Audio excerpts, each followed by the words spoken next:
Hello, beautiful souls. Welcome to this quiet space, a place where minds slow down and hearts rest. Before we begin this gentle, sleepy journey, just a small moment of support. If this meditation brings you calm, comfort, or clarity, please subscribe to the channel, gently tap the like button, and leave a comment to let us know you are here. Your support helps us continue creating these peaceful spaces for your mind, for your heart. Now, there is nothing else you need to do, nothing to think about. Let's begin.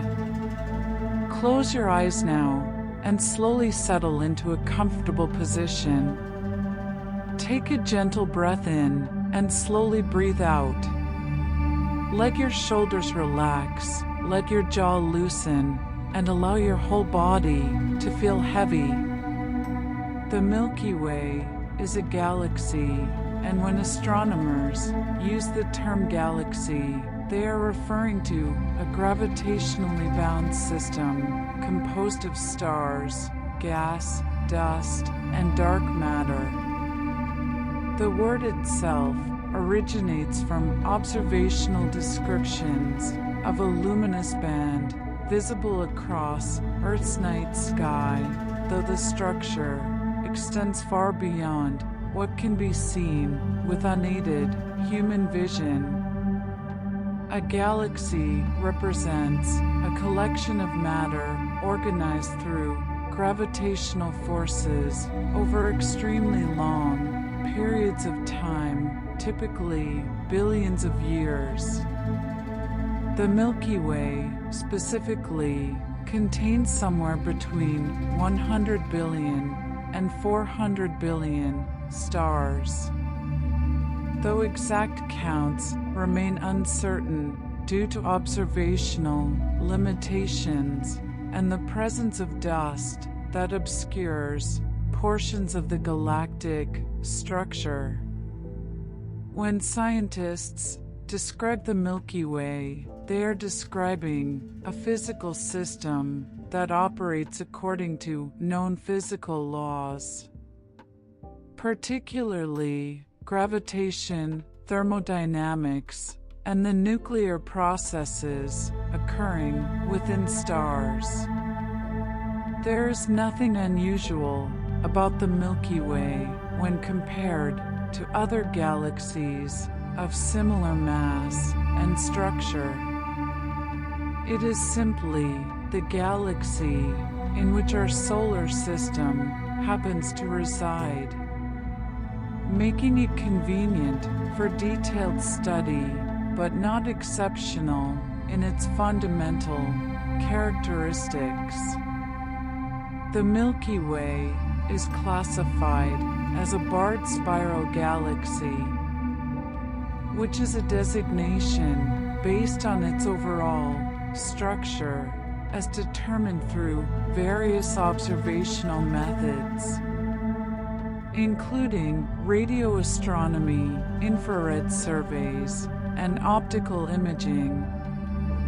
The term barred refers to an elongated central structure composed of stars and gas that extends outward from the galactic center in roughly opposite directions. This bar is not a rigid object, but rather a density pattern formed by the collective orbital motions of billions of stars. Moving through the gravitational potential of the galaxy. Spiral refers to the presence of arm-like structures that wind outward from the central regions. Though these arms are also density patterns rather than fixed physical structures. Stars move through these spiral arms over the course of their orbits around the galactic center, entering and leaving the arms gradually over millions of years. The classification system used for galaxies was developed through careful observation and categorization of many thousands of galaxies, attempting to organize them based on morphological similarities. Barred spiral galaxies are relatively common in the observable universe, representing perhaps 1/3 to 1/2 of all spiral galaxies, depending on how strictly the classification criteria are applied. The Milky Way fits comfortably within this category, showing characteristics that are typical rather than exceptional. Its mass, size, star formation rate, and structural components all fall within ranges commonly observed for galaxies of this type. Galaxies are not static objects, but rather dynamic systems that change over time. Though the timescales involved are typically very long compared to human experience, the Milky Way is constantly in motion, with stars orbiting the galactic center, gas clouds gradually contracting or expanding, and gravitational interactions causing slow shifts in density distributions. However, these changes occur so slowly that on human timescales, or even on timescales of thousands of years, the galaxy appears essentially unchanged. The orbital period of our solar system around the galactic center is approximately 220 to 250 million years, meaning that since the formation of Earth roughly 4.5 billion years ago, the solar system has completed perhaps 20 orbits around the galaxy. Different parts of the galaxy rotate at different rates, with the inner regions generally completing orbits more quickly than the outer regions. Though the relationship between distance and orbital velocity is not simple and depends on the distribution of mass throughout the galaxy. This differential rotation would tend to wind spiral arms into ever tighter configurations over time, except that the spiral arms themselves are not permanent features tracking specific groups of stars, but rather density waves that propagate through the stellar disk at their own rate, somewhat independently of the stars themselves. Stars pass through these density waves, spending more time in the denser regions, simply because they are moving more slowly there. Much as traffic on a highway tends to bunch up in slower moving sections, even though individual cars eventually pass through. Time in a galactic context operates over scales that are difficult to conceptualize.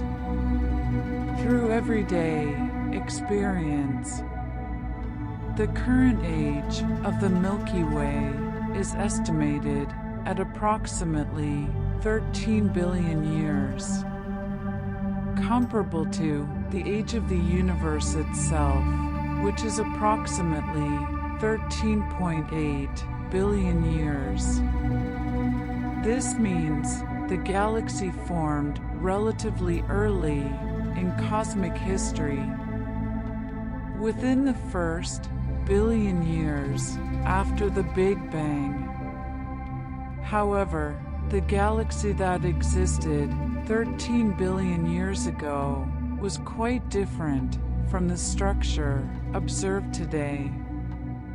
Early in its history, the Milky Way was likely smaller, more irregular in shape, and composed primarily of stars formed from gas that had undergone relatively little prior enrichment with heavy elements. Over billions of years, the galaxy has grown.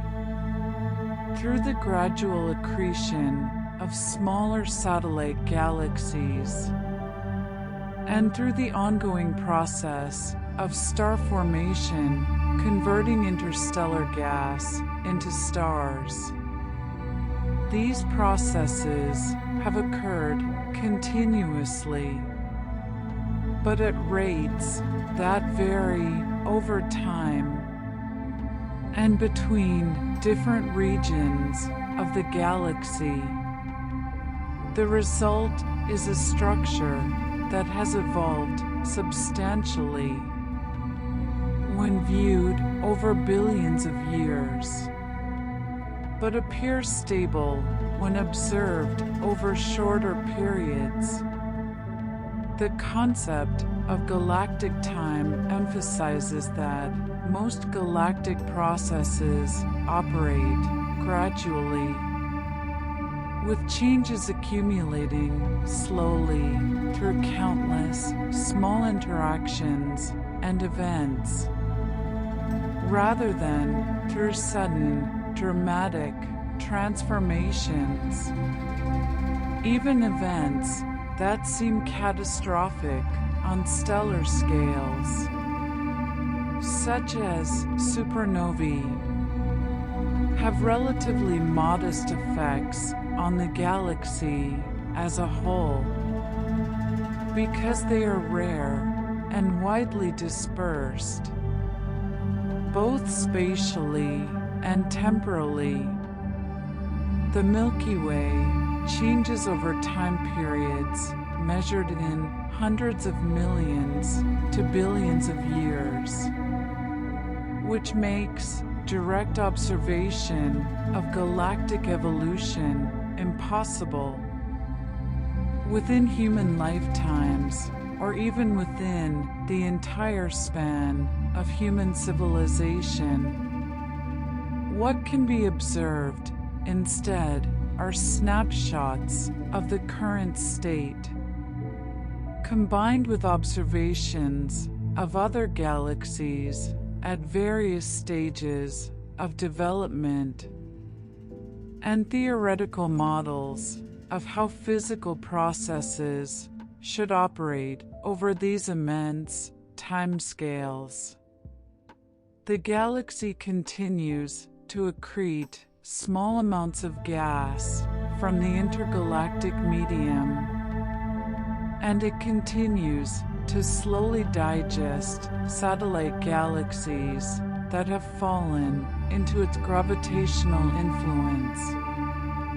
The Sagittarius dwarf elliptical galaxy, for instance, is currently in the process of being torn apart by tidal forces from the Milky Way, a process that will take hundreds of millions of years to complete, and will add its stars to the Milky Way's halo population.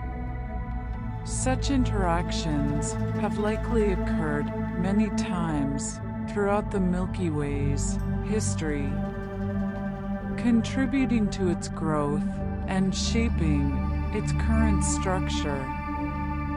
Star formation continues at a rate of approximately 1 to 3 solar masses per year, which sounds substantial, but is actually quite modest.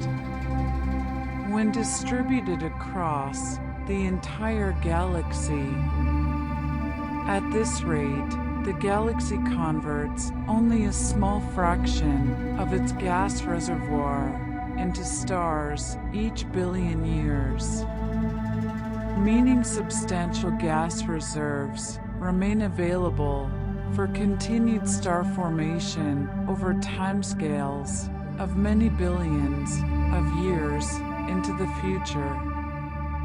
The rate of star formation has likely varied over the galaxy's history, with periods of more intense activity alternating with quieter periods. But on average, the process has been relatively steady and continuous. Gravity is the fundamental force organizing galactic structure, acting continuously on every particle of matter throughout the galaxy. Each star, each gas cloud, and each dark matter particle exerts a gravitational influence on every other piece of matter in the galaxy. Though for any individual object, the dominant gravitational influence typically comes from the collective mass of the galaxy as a whole, rather than from nearby objects. This gravitational field determines the motion of objects within the galaxy, causing them to follow orbital paths around the galactic center. The gravitational potential of the Milky Way is not uniform, but rather varies based on the distribution of matter, with deeper potential wells in regions of higher density, such as the galactic center, and shallower potentials in the outer regions and the halo. Stars and gas respond to this gravitational field by moving along trajectories that represent a balance between their kinetic energy, which tends to carry them outward, and the gravitational force, which tends to pull them inward. For most stars in the galactic disk, this balance results in roughly circular orbits around the galactic center. Those small deviations from perfect circularity are common and lead to a variety of orbital shapes, including slightly elliptical paths. The gravitational influence of the galaxy extends well beyond the visible disk, with dark matter forming an extended halo that contributes significantly to the total gravitational mass. Even though it does not emit or absorb light, and therefore cannot be observed directly through conventional astronomical techniques. Stars in the Milky Way orbit the galactic center at velocities that depend on their distance from the center and on the distribution of mass within their orbital radius. In the inner regions of the galaxy, orbital velocities are relatively high, reaching values of 200 kilometers per second or more. In the solar neighborhood, located approximately 26,000 light-years from the galactic center, the orbital velocity is approximately 220 kilometers per second. This is the speed at which our solar system is moving through space relative to the galactic center. Though this motion is not directly perceivable without careful astronomical observation, because nearby stars are moving at similar velocities in roughly the same direction, the orbital velocity does not decrease with distance from the galactic center, in the manner that would be expected if the galaxy's mass were concentrated entirely at the center, as would be the case for planets orbiting a star. Instead, orbital velocities remain relatively flat, or even increase slightly with distance in the outer parts of the galaxy, a phenomenon known as the flat rotation curve. This observation provides strong evidence for the existence of dark matter, which must be distributed in an extended halo surrounding the visible galaxy in order to account for the observed orbital velocities. The motion of stars around the galaxy is generally smooth and regular, with each star following its own orbit that remains relatively stable over billions of years. Perturbations can occur due to gravitational interactions with other stars, gas clouds, or structures such as spiral arms. But these effects accumulate slowly and typically do not drastically alter a star's orbit, except over very long timescales. The spiral arms of the Milky Way are regions where the density of stars and gas is somewhat higher than in the regions between the arms, but they are not permanent structures composed of the same stars over time. Instead, they are density waves that propagate through the galactic disk, patterns of compression that move at a different rate than the stars themselves. As stars orbit the galaxy, they pass through spiral arms periodically, spending more time in the denser regions. Because their orbital motion slows slightly due to the increased gravitational influence.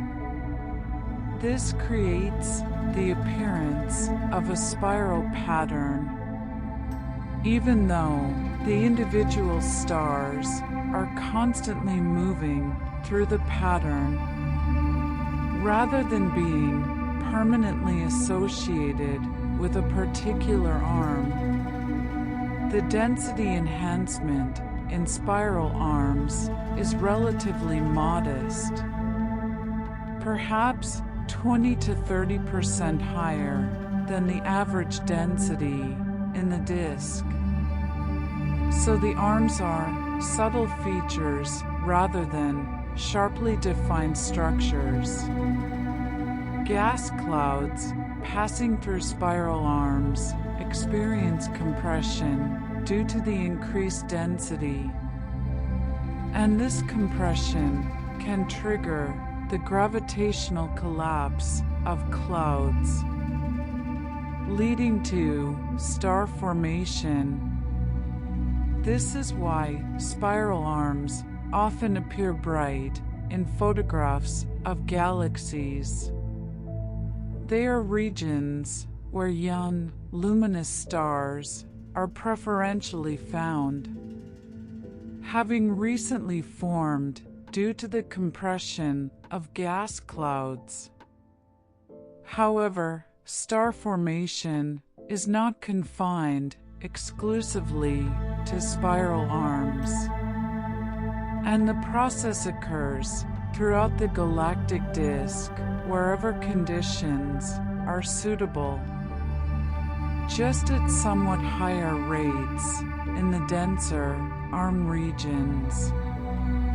The spiral structure of the Milky Way has been maintained over billions of years, though the exact pattern may have changed gradually, with arms forming, persisting for a time, and eventually dissipating as the gravitational conditions that sustain them evolve. Interstellar gas moves through the galaxy in patterns influenced by gravity, rotation, and occasional energetic events such as supernova explosions or stellar winds from massive stars. The majority of interstellar gas is composed of hydrogen, the simplest and most abundant element in the universe, with smaller amounts of helium and trace quantities of heavier elements produced through nuclear fusion in stars and dispersed into space. In the diffuse regions between stars, gas exists at very low densities, typically less than 1 atom per cubic centimeter, which is far lower than the best laboratory vacuums achievable on Earth, but sufficient to accumulate into significant masses over the vast volumes of interstellar space. Gas tends to settle into the galactic disk due to gravitational attraction toward the midplane of the galaxy, forming a layer that is thinner than the stellar disk. Because gas can dissipate energy through collisions and radiation, while stars cannot. Within this gaseous disk, denser regions form through gravitational instability and turbulent motions, creating molecular clouds where hydrogen exists primarily in molecular form, rather than as individual atoms. These molecular clouds are the sites where stars form, though the process is slow and inefficient, with only a small fraction of the gas in any given cloud eventually collapsing to form stars. Gas that is not incorporated into stars remains in the interstellar medium, where it continues to circulate through the galaxy, gradually mixing and becoming enriched with heavy elements from successive generations of stars.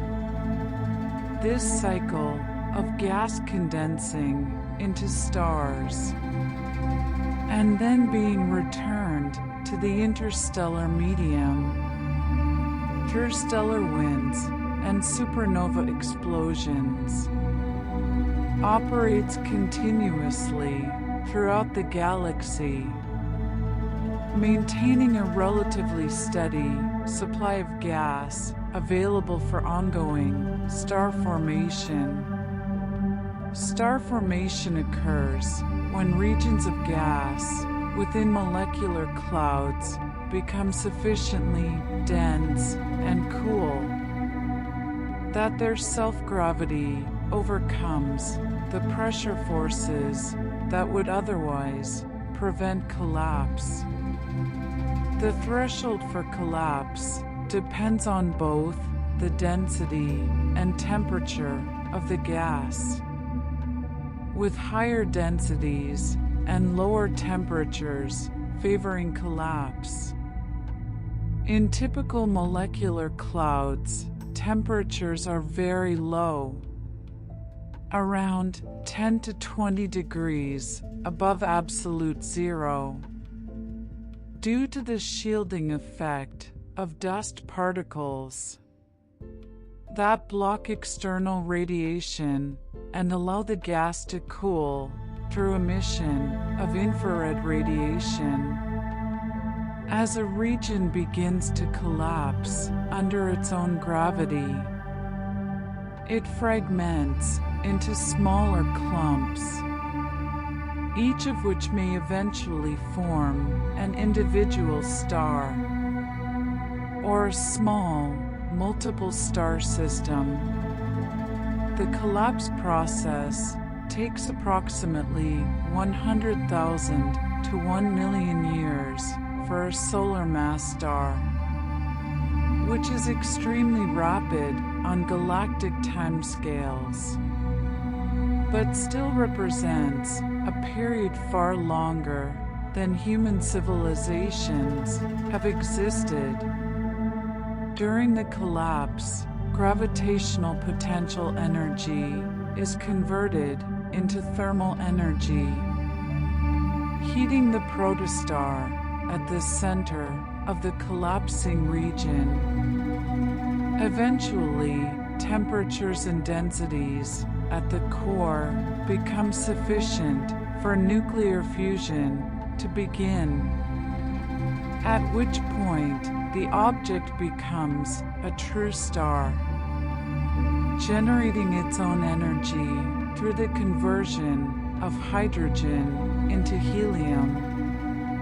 The newly formed star then settles into a stable state, where the outward pressure from fusion reactions balances the inward pull of gravity, a condition known as hydrostatic equilibrium. This stable phase, called the main sequence, persists for billions of years for stars similar to the Sun. Though more massive stars burn through their fuel more quickly, and less massive stars burn more slowly, leading to main sequence lifetimes that range from millions of years for the most massive stars to trillions of years for the least massive. The rate of star formation in the Milky Way is relatively low and has been declining gradually over the past several billion years, as the galaxy has converted an increasing fraction of its gas into stars. Current estimates place the star formation rate at approximately 1 to 3 solar masses per year across the entire galaxy.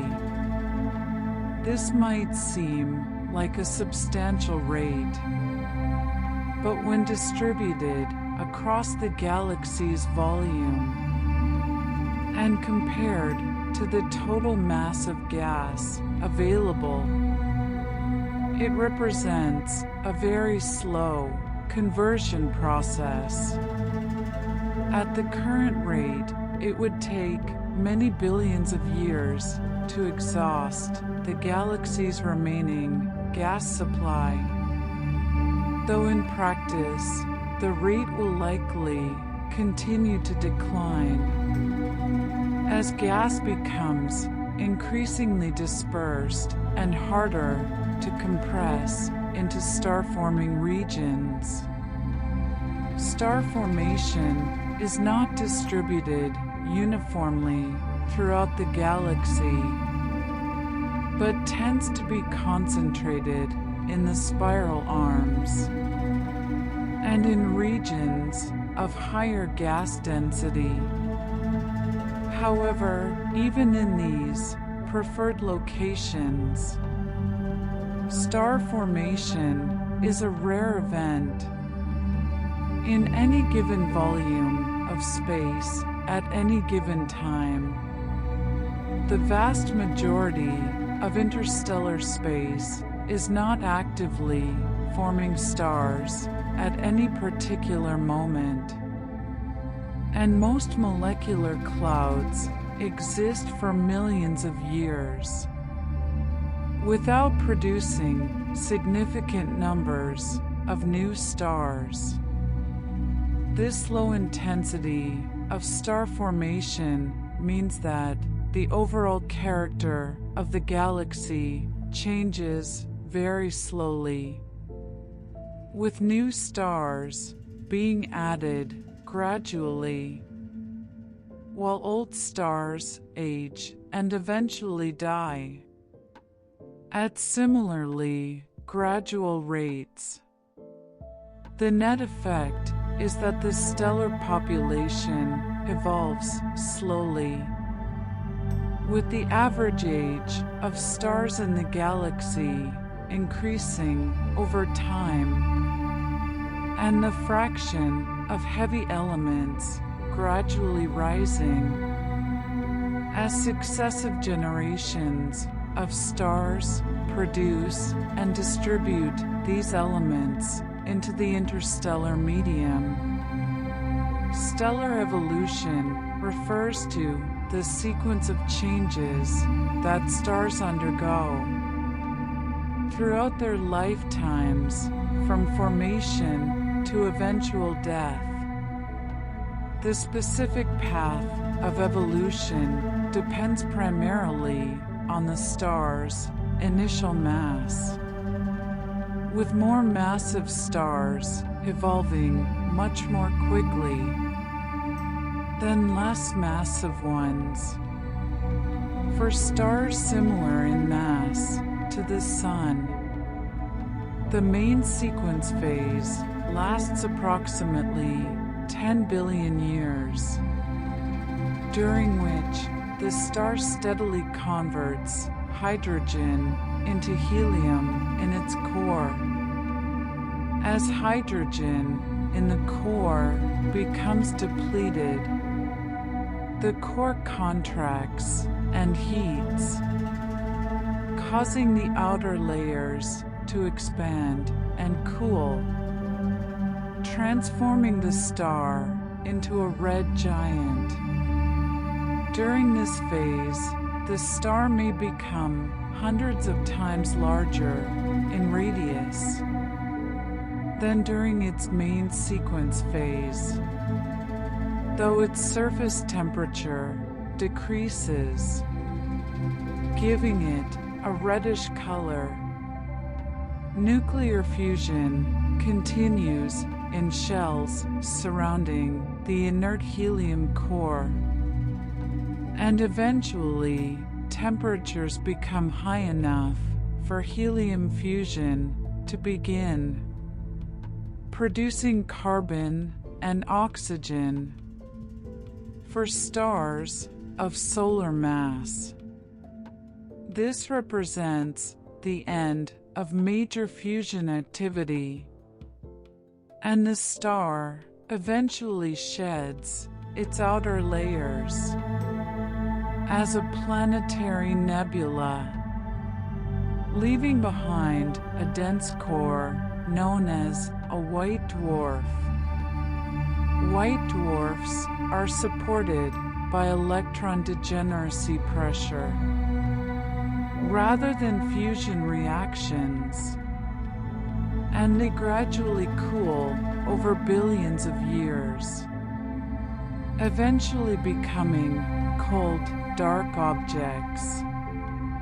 More massive stars undergo more complex fusion processes, producing elements up through iron in their cores, before ending their lives in supernova explosions that can briefly outshine entire galaxies. These explosions distribute heavy elements into the interstellar medium and leave behind either neutron stars or black holes as remnants. Throughout all these phases, stars return material to the interstellar medium through stellar winds, planetary nebulae, or supernova explosions, enriching the gas from which future generations of stars will form.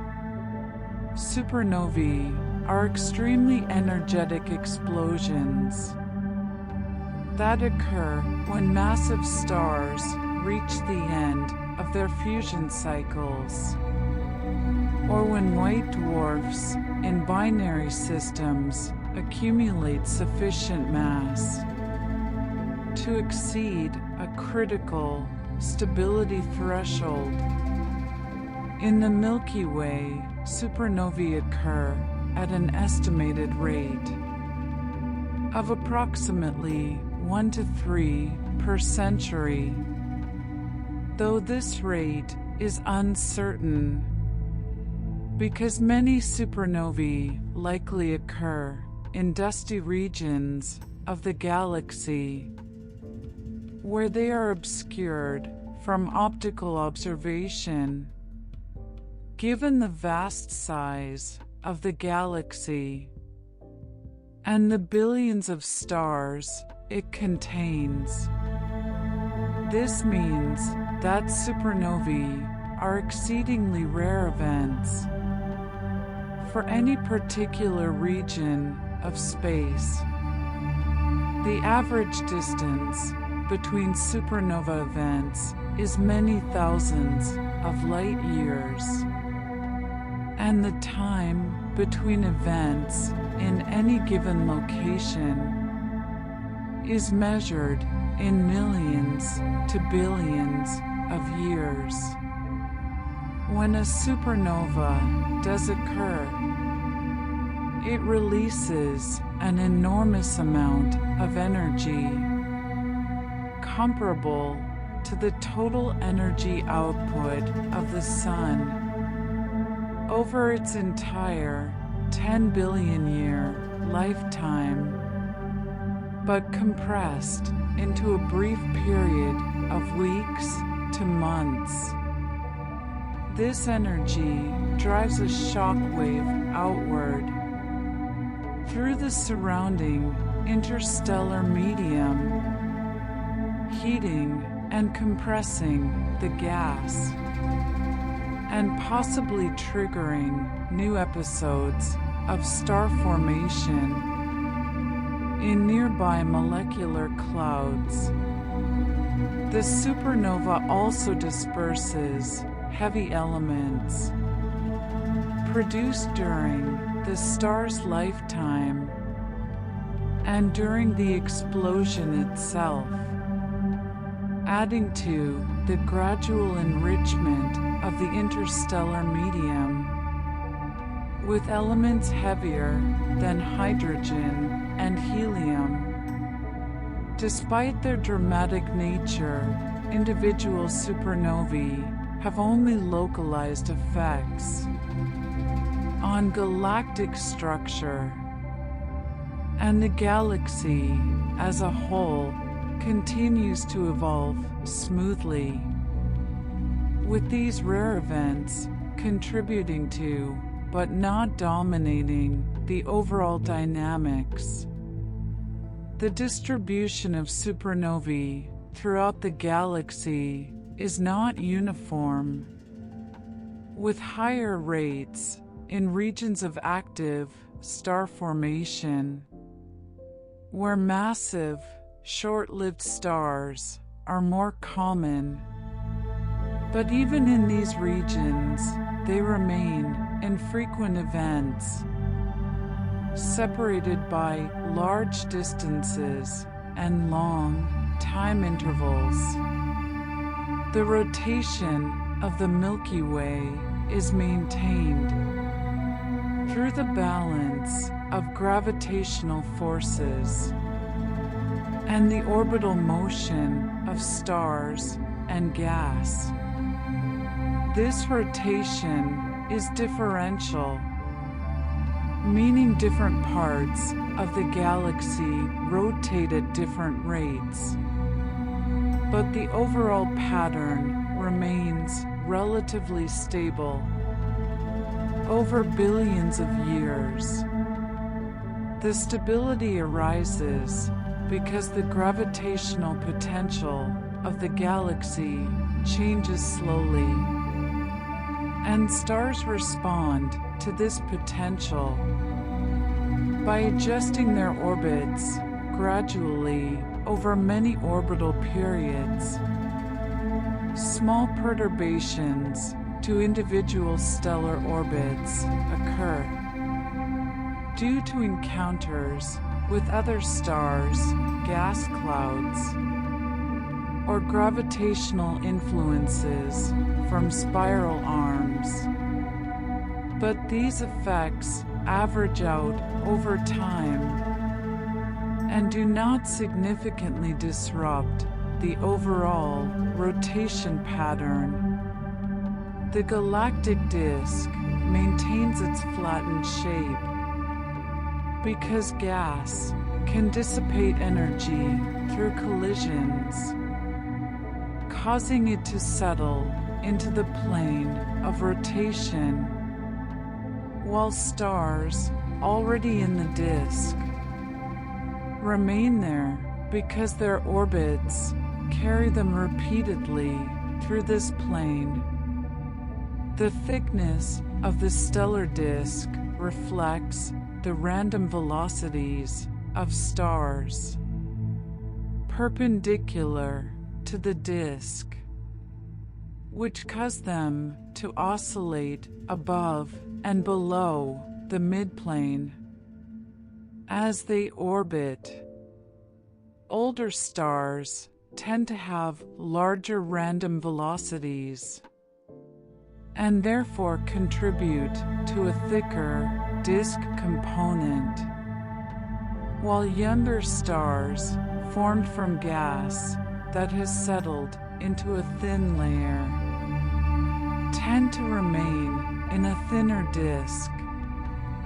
The rotation of the galaxy provides a centrifugal effect that partially counteracts gravity in the radial direction, allowing stars to maintain stable circular or near circular orbits without falling toward the galactic center. This balance has been maintained throughout the galaxy's history, with only gradual changes occurring as mass is redistributed through accretion, star formation, and stellar evolution.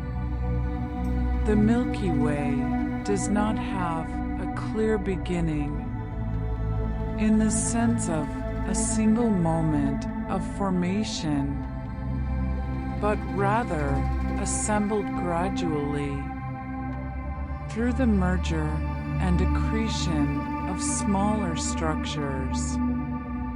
Over the first billion years or so after the Big Bang, early in cosmic history, matter was distributed relatively uniformly throughout space.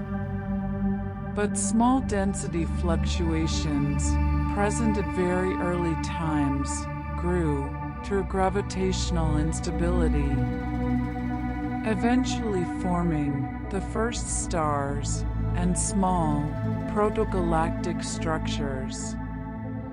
These early structures merged over time, building up larger galaxies through a hierarchical process, where smaller objects combined to form progressively larger ones. The Milky Way likely formed through the merger of numerous smaller systems, with the central regions assembling first, and the outer halo and disk forming through continued accretion and settling of material. This process was not instantaneous, but occurred over hundreds of millions to billions of years, meaning there is no specific time that can be identified as the moment the Milky Way came into existence. Similarly, the galaxy has no final state or endpoint in its evolution, but will continue to change gradually over future billions of years. Eventually, star formation will decline as gas is depleted or dispersed, and the galaxy will become increasingly dominated by old, low-mass stars and stellar remnants, such as white dwarfs, neutron stars, and black holes. In approximately 4 billion years, the Milky Way is expected to collide and merge with the Andromeda Galaxy, the nearest large spiral galaxy, in a process that will take several billion years to complete and will result in a single, larger, elliptical galaxy. Even this dramatic event represents a gradual transformation rather than a sudden change, as the galaxies will pass through each other multiple times over billions of years before fully merging, and individual stars will rarely collide due to the vast distances between them. Dark matter is a form of matter that interacts gravitationally but does not emit, absorb, or reflect electromagnetic radiation, making it invisible to conventional astronomical observation. Its presence in the Milky Way is inferred from its gravitational effects on visible matter, particularly through the rotation curve of the galaxy and the motion of satellite galaxies. The total mass of dark matter in the Milky Way is estimated to be several times the mass of visible matter, including all stars, gas, and dust. This dark matter is thought to be distributed in an extended halo surrounding the galaxy, with a density that decreases gradually with distance from the galactic center. The nature of dark matter remains one of the major unsolved questions in physics, with various candidates proposed, including weakly interacting massive particles, axions, and other exotic particles that have not yet been directly detected. Whatever its composition, dark matter plays a crucial role in galactic structure by providing additional gravitational mass that holds the galaxy together and influences the motion of stars and gas. Without dark matter, the observed rotation velocities in the outer parts of the galaxy could not be maintained, as there is insufficient visible matter to provide the necessary gravitational force. The dark matter halo extends well beyond the visible edge of the galactic disk, perhaps to distances of several 100,000 light years from the galactic center, making the true size of the Milky Way much larger than what is apparent from observations of stars and gas. Dark matter does not clump into dense concentrations like ordinary matter because it cannot dissipate energy through electromagnetic interactions, so it remains distributed in a smooth halo rather than settling into a disk or forming stars. Its influence is felt throughout the galaxy, but it operates entirely through gravity, having no direct effect on the chemistry, temperature, or other properties of ordinary matter beyond its gravitational pull. Most of the volume of the Milky Way is empty space, in the sense that the average density of matter is extremely low.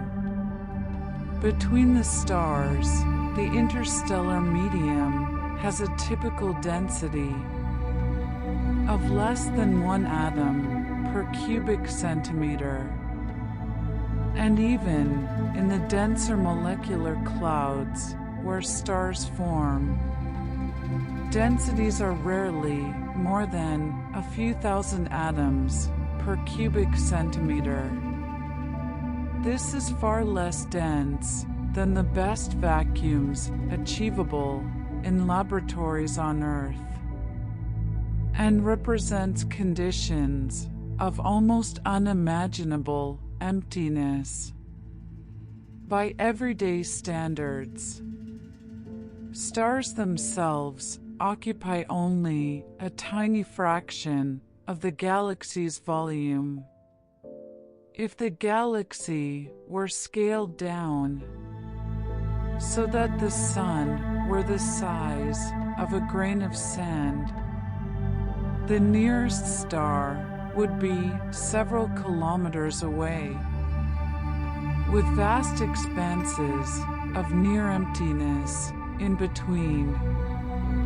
This means that even events like the eventual collision between the Milky Way and Andromeda will not result in significant numbers of stellar collisions, as stars will simply pass by each other at distances that are large compared to their sizes. The gas and dust between stars, though extremely tenuous, accounts for approximately 10 to 15% of the visible mass of the galaxy, with the remainder being in stars and stellar remnants. This gas is distributed unevenly, with concentrations in the spiral arms and molecular clouds, and more diffuse regions in the spaces between. Even in the galactic center, where stars are much more densely packed than in the solar neighborhood, the average distance between stars is measured in light weeks rather than light years, still representing vast empty spaces, punctuated by occasional stellar systems. The emptiness of space in the galaxy reflects the fundamental fact that matter is highly concentrated into discrete objects like stars and planets, with the regions between these objects containing very little material. The galactic disk is the flattened, rotating component of the Milky Way, where most of the stars and gas are concentrated. It has a diameter of approximately 100,000 light years and a thickness of about 1,000 light years. In the thin disk component where the Sun is located, though there is also a thicker disk, extending several thousand light years. Above and below the midplane, the disk contains stars of various ages, but it is preferentially populated by younger stars, and is the site of ongoing star formation.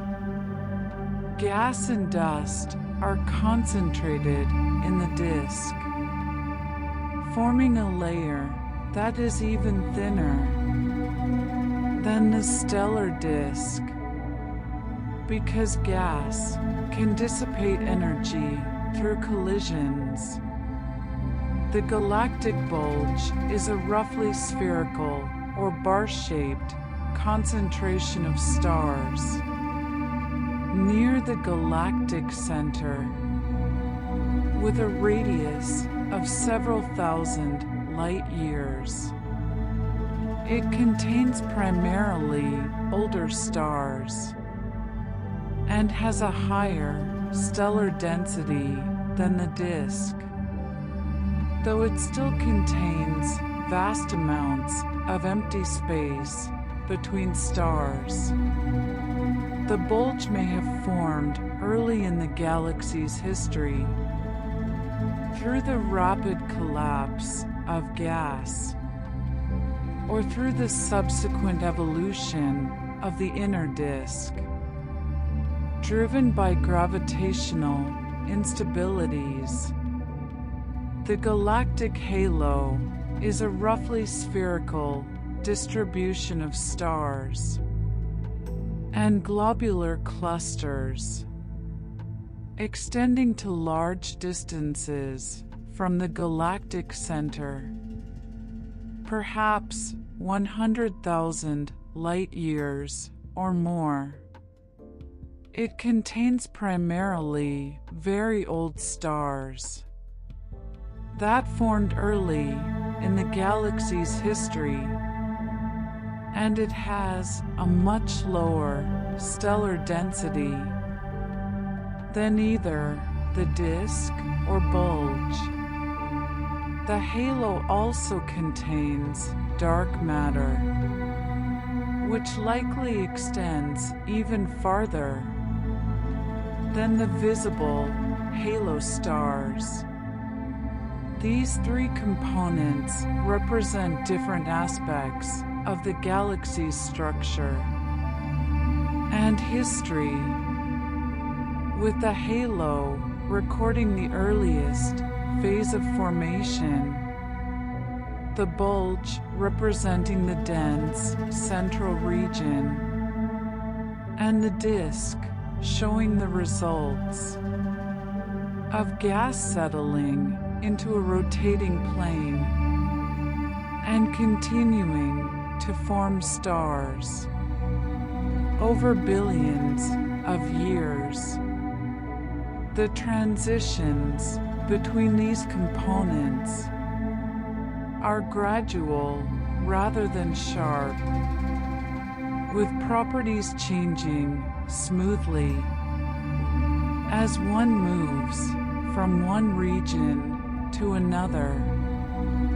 The Milky Way appears calm when observed over human timescales, because the characteristic velocities and timescales of galactic processes are so different from those of human experience. Stars are moving at high velocities, typically hundreds of kilometers per second. But these motions are not directly visible because the distances between stars are so vast that even these high speeds result in only tiny angular changes over periods of years or centuries. The sun's motion through the galaxy carries at approximately 20 kilometers every second. But at our distance from neighboring stars, this produces no perceptible change in the appearance of the night sky over a human lifetime.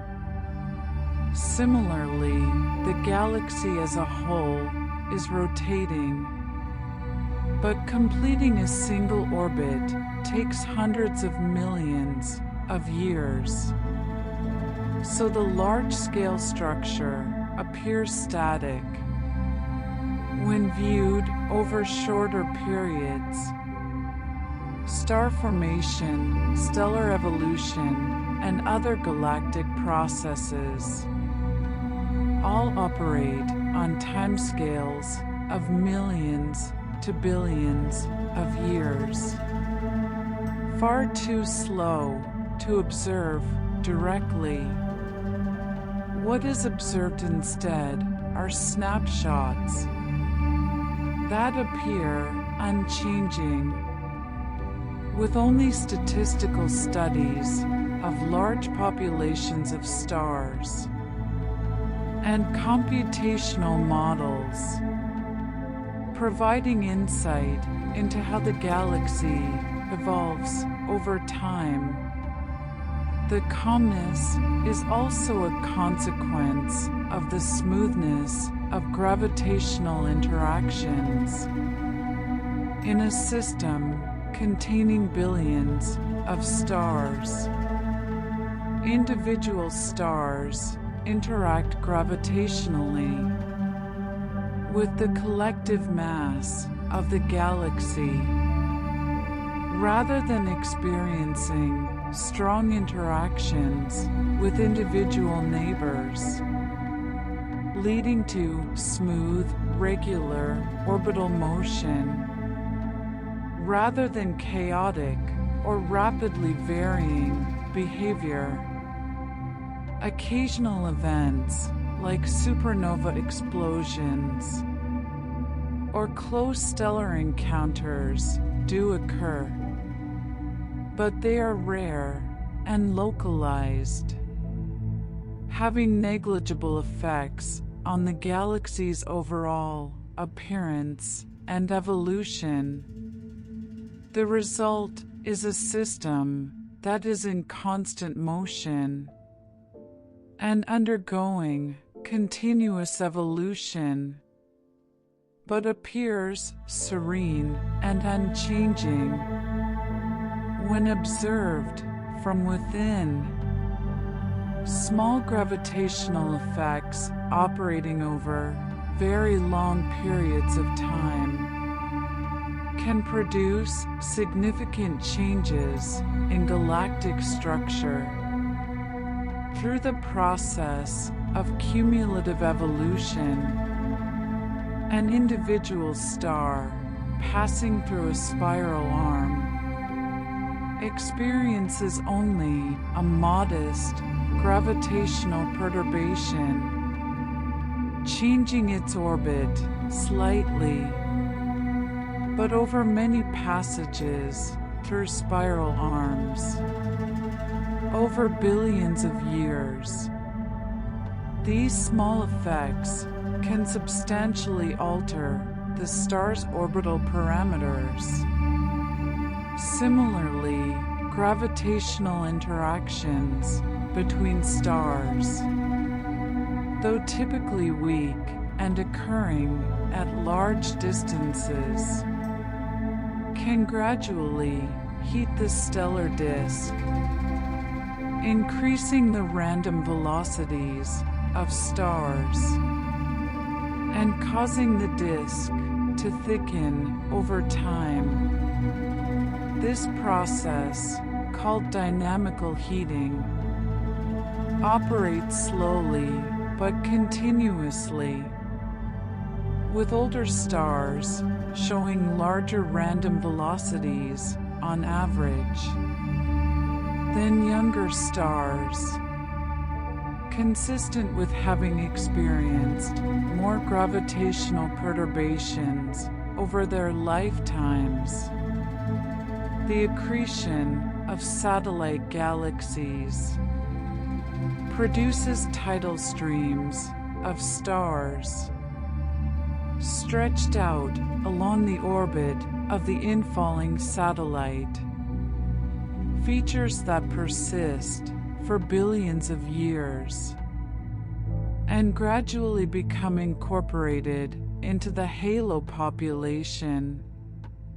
Each of these processes involves forces and interactions that are individually small but become significant through repetition over immense spans of time. The slow accumulation of small effects is characteristic of galactic evolution, where dramatic events are rare, and most change occurs through the steady operation of modest forces acting over billions of years. This is why the galaxy can appear so stable and unchanging on human timescales, while still undergoing substantial evolution when viewed over its entire history. The smoothness of galactic evolution reflects the averaging effect of countless individual interactions, each making only a tiny contribution to the overall evolution, but collectively producing all the structure and complexity observed. Large-scale galactic change is almost always slow, because the gravitational timescale of the galaxy, which sets the characteristic time for gravitational processes, is measured in hundreds of millions of years. This timescale is determined by the galaxy's size and mass, and represents roughly the time required for a star to complete one orbit, or for a gravitational perturbation to propagate through the system. Processes operating on shorter timescales, such as individual stellar evolution for massive stars, or the dynamical times of star clusters, can produce rapid local changes. But these do not significantly affect the galaxy as a whole, because they involve only small fractions of the total mass. The galaxy evolves primarily through processes that involve large fractions of its mass or volume, such as the gradual consumption of gas through star formation, the slow heating of the stellar disk, or the accretion of satellite galaxies. And all of these operate on timescales comparable to or longer than the orbital period. Even the eventual merger with Andromeda, which might seem like a dramatic event, will unfold over several billion years, with the galaxies making multiple passes through each other before finally settling into a single, merged system.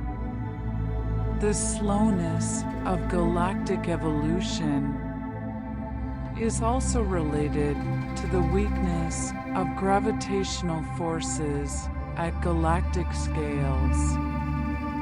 While gravity is the dominant force organizing galactic structure, the actual gravitational acceleration experienced by objects in the galaxy is quite small compared to what is experienced on planetary surfaces.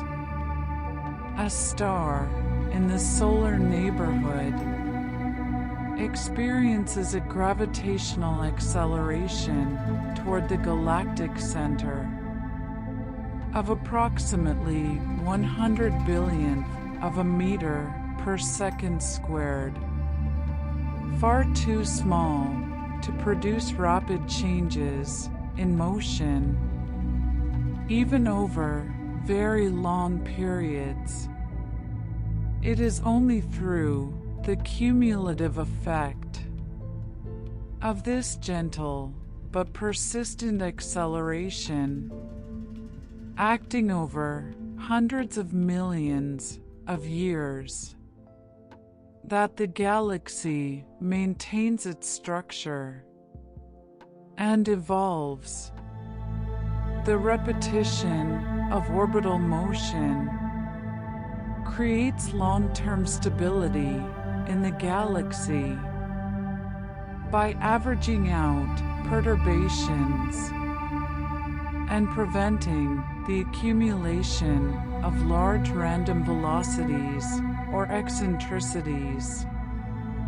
Each time a star completes an orbit around the galaxy, it experiences a slightly different set of gravitational influences, depending on the exact positions of spiral arms, molecular clouds, and other structures along its path. These influences can accelerate or decelerate the star, change its orbital radius slightly, or alter the orientation of its orbit. However, because the perturbations vary from orbit to orbit and are not systematically aligned, they tend to partially cancel over many orbits, rather than adding coherently. The result is that while individual stellar orbits do evolve slowly over time, the overall distribution of orbital characteristics in the galaxy remains relatively stable. Stars that are slightly perturbed toward higher velocities on one orbit may be perturbed toward lower velocities on subsequent orbits, with the net effect being a slow, gradual change, rather than a rapid, systematic drift.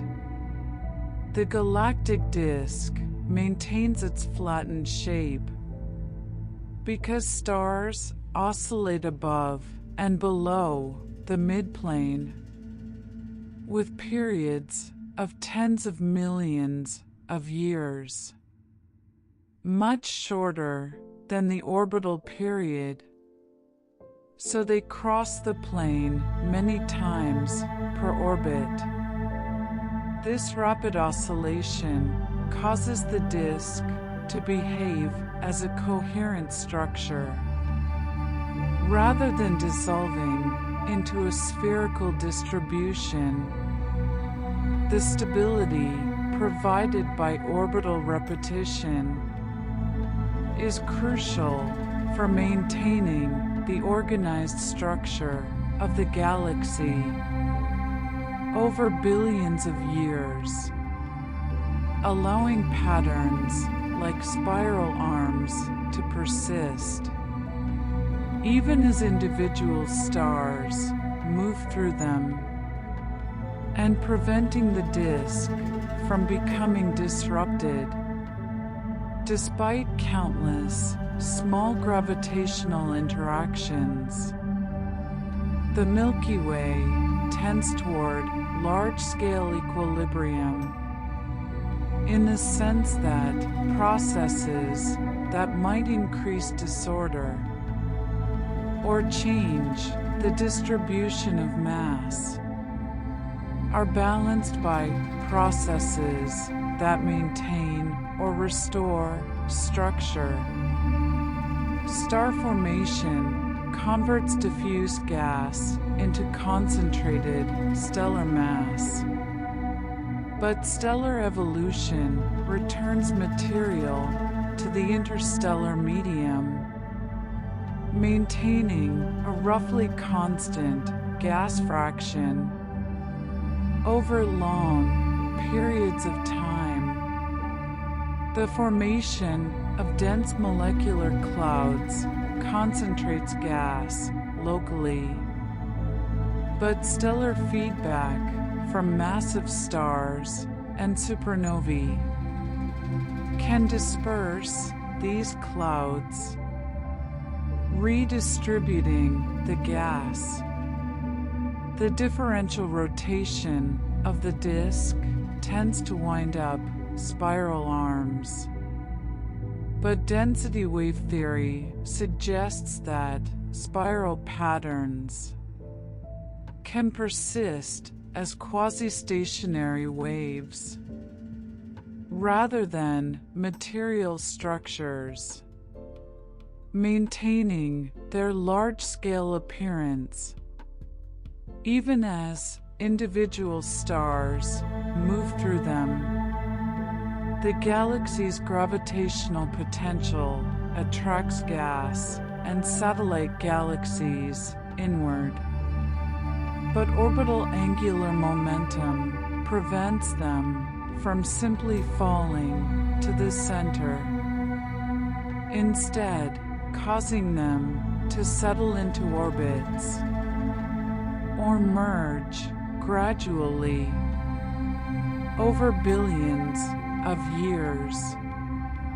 These various processes operate simultaneously, and while none of them individually produces a perfectly static configuration. Their combined effect is to maintain a galaxy that appears roughly similar over timescales of billions of years. This is not a static equilibrium in the sense of a system at rest, but rather a dynamic equilibrium where continuous activity maintains approximate constancy.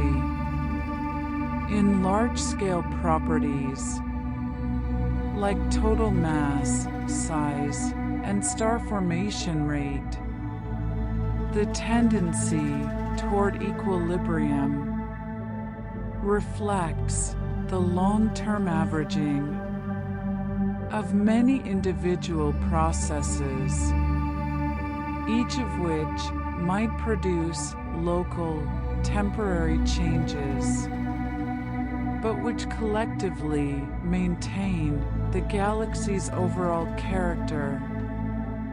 It is important to note that this equilibrium is approximate and slowly changing, with the galaxy gradually evolving as gas is consumed and external material is accreted.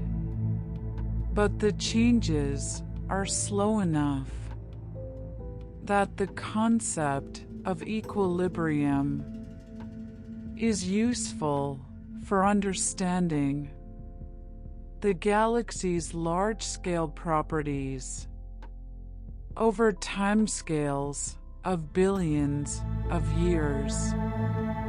The galaxy feels static to observers within it, despite continuous movement, because all the movement is occurring at constant or very slowly varying rates, and because nearby objects are moving in similar directions at similar speeds.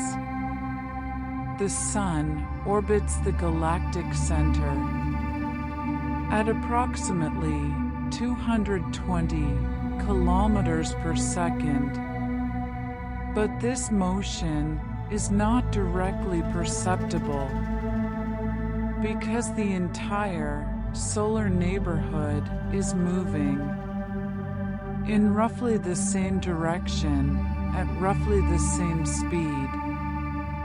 Relative to nearby stars, the Sun's velocity is only a few tens of kilometers per second, and this produces only tiny changes in the positions of stars over periods of years or even centuries.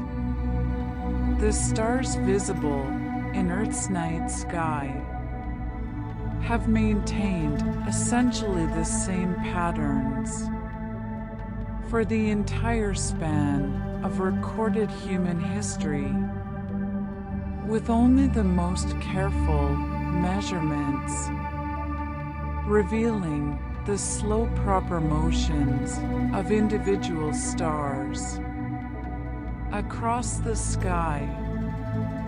This constancy is a result of the enormous distances involved. A star 10 light years away, moving at 20 kilometers per second relative to the Sun, changes its angular position by approximately 1/3 of an arcsecond per year. Far too small to notice without precise instruments. Over thousands of years, these small motions do accumulate into perceptible changes in constellation patterns. But on human timescales, the sky appears fixed. The rotation of the galaxy as a whole is even slower in angular terms, with the Sun's orbital period of approximately 230 million years, meaning that it completes only a tiny fraction of an orbit over human history. The smoothness of galactic motion, with no sudden accelerations or changes in direction, also contributes to the sense of stability. Objects in the galaxy are not subjected to rapid changes in gravitational forces, but instead experience gentle, continuous acceleration that varies only slowly with position and time. This produces motion that is steady and predictable, rather than chaotic or variable, making the galaxy appear as a stable, unchanging environment. Despite the constant activity occurring within it, cosmic calm in the context of the Milky Way is simply the result of physical activity occurring at low rates when averaged over large volumes and long time scales. The galaxy contains enormous amounts of energy in the form of stellar radiation, stellar motion, and occasional violent events like supernovae. But this energy is distributed over such vast volumes of space and such long periods of time that the average energy density and rate of change are both quite low. A typical region of the galactic disk might experience a supernova within a few thousand light years, once every few million years, representing an extremely low rate of violent events per unit volume, per unit time. Star formation occurs continuously throughout the galaxy, but at such a low rate relative to the total gas mass that most gas remains unconverted for billions of years. Stellar collisions are so rare that they can be essentially ignored. In models of galactic evolution, occurring perhaps once every few million years in the entire galaxy, despite the presence of hundreds of billions of stars, even in the galactic center, where stellar densities are highest, stars remain separated by distances that are enormous compared to their sizes, and close approaches remain rare.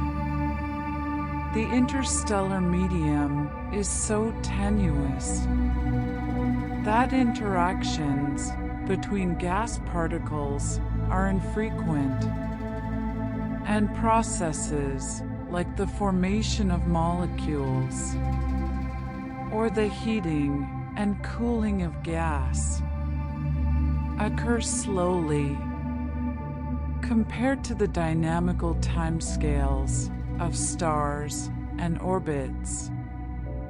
This low rate of activity per unit volume is what creates the impression of calm, with the galaxy appearing as a mostly empty, quiet environment, punctuated by occasional isolated events. The calmness is not an absence of activity, but rather activity distributed so diffusely in space and time that it appears gentle and gradual when observed from any particular location. It is the natural state of a gravitationally bound system in which most of the mass is organized into stable, long-lived structures like stars, with only a small fraction undergoing rapid change. At any given time, the gravitational organization of the Milky Way reflects billions of years of matter settling into configurations determined by the balance between gravitational potential energy and kinetic energy. Stars and gas in the disk have settled into roughly circular orbits, where the centrifugal effect of their orbital motion balances the inward gravitational pull, creating a stable configuration that can persist indefinitely. Gas has settled into a thin layer because it can lose energy through collisions and radiation, sinking toward the gravitational midplane of the disk, while stars remain distributed more broadly because they cannot easily dissipate energy. The spheroidal distribution of the halo reflects the characteristics of stars that formed early in the galaxy's history, before the rotating disk had fully developed, or stars that were accreted from satellite galaxies with different orbital properties. Each component of the galaxy represents a different stage or aspect of gravitational settling, with the disk showing what happens when gas can efficiently lose energy and form a thin rotating structure. The bulge showing what happens in the dense central regions, where dynamical interactions are more important, and the halo showing the more spherical distribution of old stars that have not settled into the disk. The overall structure is maintained by the continuous operation of gravity, with each particle of matter responding to the collective gravitational field of all the other matter in the galaxy. This field evolves slowly as mass is redistributed, but because changes occur gradually, the galaxy remains in approximate dynamical equilibrium with only slow drift away from balanced configurations over billions of years. The interstellar medium cycles through different phases and states as it responds to stellar feedback, gravitational forces, and thermal processes. Gas heated by supernova shocks or stellar winds expands and becomes diffuse, forming hot, low-density bubbles that can extend for hundreds of light years. This hot gas gradually cools through radiation, becoming warm and then cold. As its density increases and its temperature drops, cold, dense gas can collapse under its own gravity to form molecular clouds and eventually stars, completing the cycle. At any given time, the interstellar medium contains gas in all these different phases simultaneously, with the proportions depending on the balance between heating and cooling processes. The cycle operates continuously, but slowly, with individual parcels of gas taking millions to tens of millions of years to cycle through the different phases. This represents another form of equilibrium, where the rates of processes that heat and disperse gas are balanced by processes that cool and concentrate it, maintaining a roughly steady state. Even though individual regions are constantly changing, the cycling of gas through different phases is crucial for regulating star formation, as stars can only form from cold, dense gas.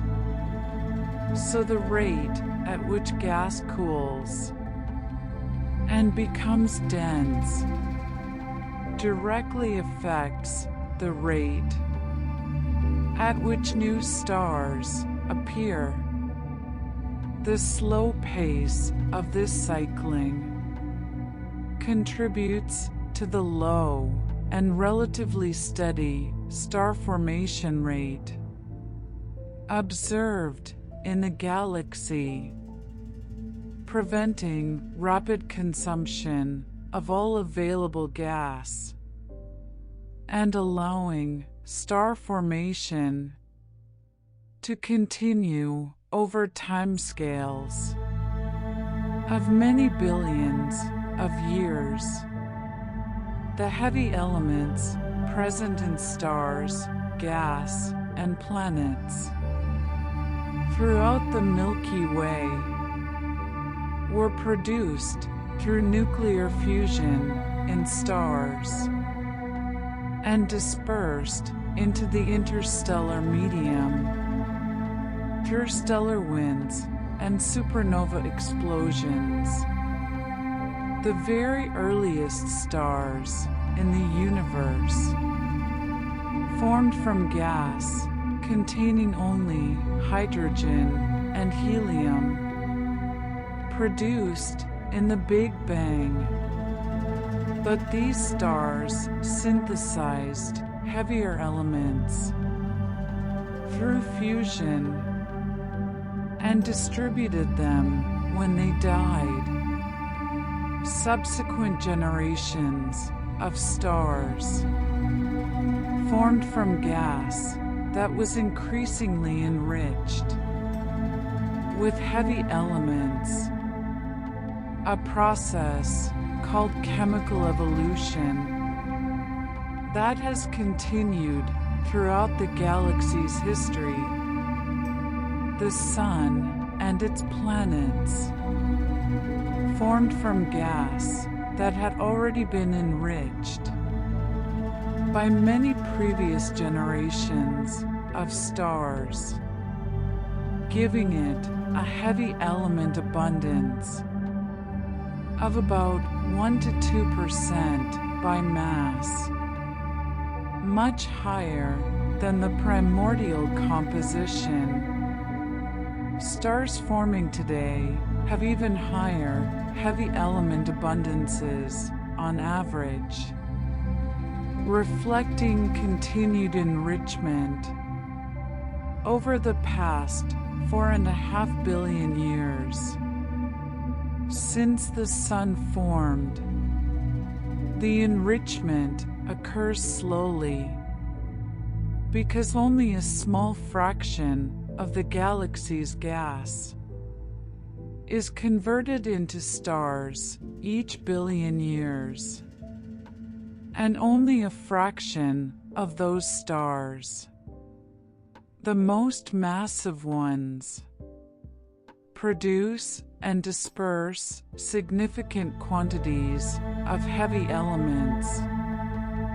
The result is a gradual increase in heavy element abundance over time, with older stars generally having lower heavy element content than younger stars, though there is considerable scatter due to the mixing of gas from different regions and different enrichment histories.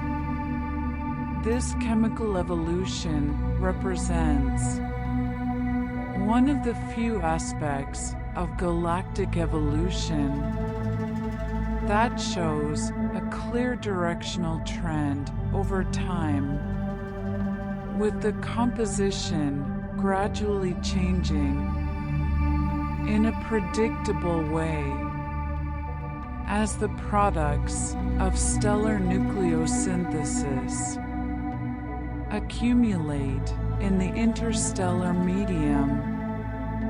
The orbital motions of stars around the galactic center follow paths that can be quite complex when examined in detail, but which average out to relatively simple patterns. When large populations are considered, individual stars have orbits that may be circular, elliptical, or more complex, depending on their velocities and positions. And these orbits precess slowly, meaning their orientations gradually rotate over many orbital periods. The precession is caused by the non-spherical gravitational potential of the galaxy, particularly the influence of the bar and spiral arms. Stars also oscillate above and below the galactic plane as they orbit, with oscillation periods that depend on the local density of matter near the plane. These oscillations are generally much faster than the orbital period around the galactic center. So a typical star crosses the galactic plane many times during one orbit. The combination of orbital motion, precession, and vertical oscillation, produces trajectories that fill out a three-dimensional volume, rather than following a single fixed path. However, when averaged over large numbers of stars, these complex individual motions produce smooth distributions of positions and velocities that evolve slowly and predictably. The velocity distribution at any location in the galaxy is well characterized by simple statistical descriptions, and the spatial distribution of stars shows regular patterns related to the disk, bulge, and halo components. This is another example of how complex underlying behavior at the individual level averages out to simple, regular patterns at large scales, allowing the galaxy to be understood in terms of smooth distributions and flows, rather than requiring detailed tracking of billions of individual stellar orbits. The mass distribution in the Milky Way determines its gravitational potential, which in turn determines how matter moves and how structures form and evolve. The majority of the mass is in dark matter, distributed in an extended halo, with a density that decreases gradually with distance from the center. The visible matter is concentrated primarily in stars, with smaller amounts in gas and dust. The stellar mass is distributed among the disk, bulge, and halo components, with the disk containing the majority of stars, but the bulge having higher stellar density in its central regions. The gas mass is concentrated in the disk, forming a layer that is even thinner than the stellar disk. The total mass of the Milky Way within the Sun's orbital radius is approximately 100 billion solar masses, with roughly equal contributions from visible matter and dark matter. At this radius, at larger radii, dark matter increasingly dominates, and the total mass within larger radii continues to grow, even where visible matter becomes very sparse. The exact mass profile of the galaxy is still somewhat uncertain, particularly at large distances, where observations are difficult, and dark matter dominates completely. Different methods of estimating the mass, such as measuring stellar velocities, tracking satellite galaxy orbits, or modeling the distribution of halo stars, give somewhat different results, suggesting that our understanding of the mass distribution is still being refined. However, the overall picture is clear. The galaxy contains roughly 1 to 2 trillion solar masses of total matter, when including dark matter out to large distances. With this mass distributed in a way that produces the observed rotation curve and explains the motions of stars and gas throughout the system. The timescales of stellar evolution vary enormously, depending on stellar mass, creating a wide range of behaviors within the stellar population. Massive stars with masses more than about 8 times that of the Sun evolve quickly, completing their entire life cycle from formation to supernova in just a few million to a few tens of millions of years. These stars spend only a brief time on the main sequence before exhausting their hydrogen fuel and proceeding rapidly through subsequent fusion stages, eventually exploding and leaving behind neutron stars or black holes.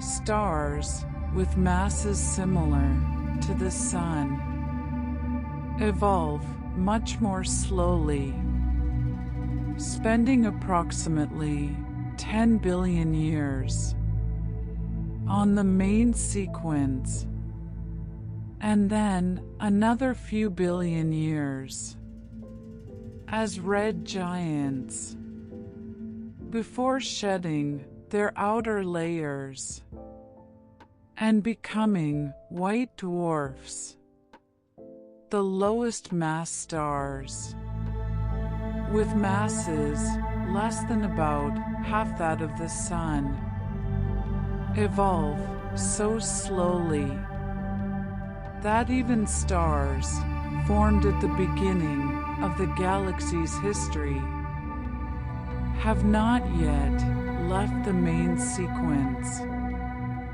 These low-mass stars will continue burning hydrogen for tens to hundreds of billions of years, far longer than the current age of the universe.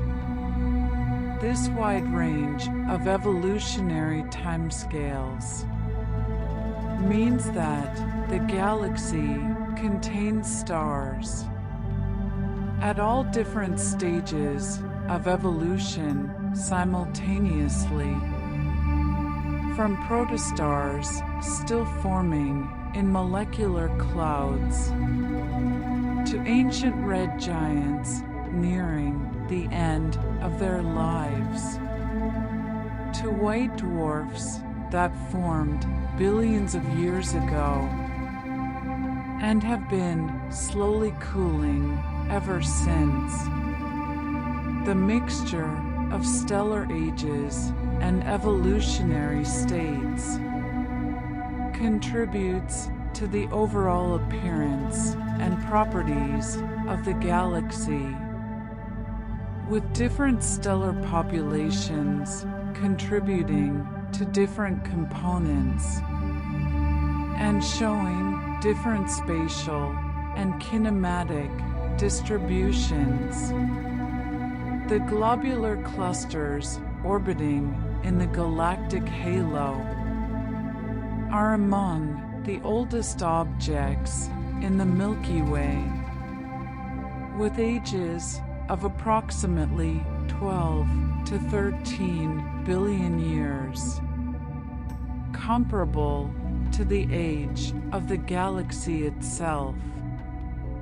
Each cluster contains hundreds of thousands to millions of stars in a compact spherical distribution held together by mutual gravitational attraction. The stars, in globular clusters, formed at approximately the same time from the same initial gas cloud, giving them very similar ages and initial compositions. They have very low abundances of heavy elements compared to stars in the solar neighborhood, consistent with having formed early in the galaxy's history, before significant chemical enrichment had occurred. Globular clusters orbit through the galactic halo on eccentric paths that can carry them far from the galactic center and then back through the disk, taking hundreds of millions of years to complete each orbit. As they pass through the disk, they experience gravitational perturbations from disk stars and can lose stars to tidal stripping, gradually decreasing in mass over billions of years. Despite these effects, globular clusters are remarkably stable structures, having survived for most of the galaxy's history, with their essential properties intact. They provide important information about the early history of the galaxy and about stellar evolution in environments very different from the current galactic disk. The distribution of globular clusters in the halo, their orbits, and their compositions all provide clues about how the galaxy formed and how it has evolved over time.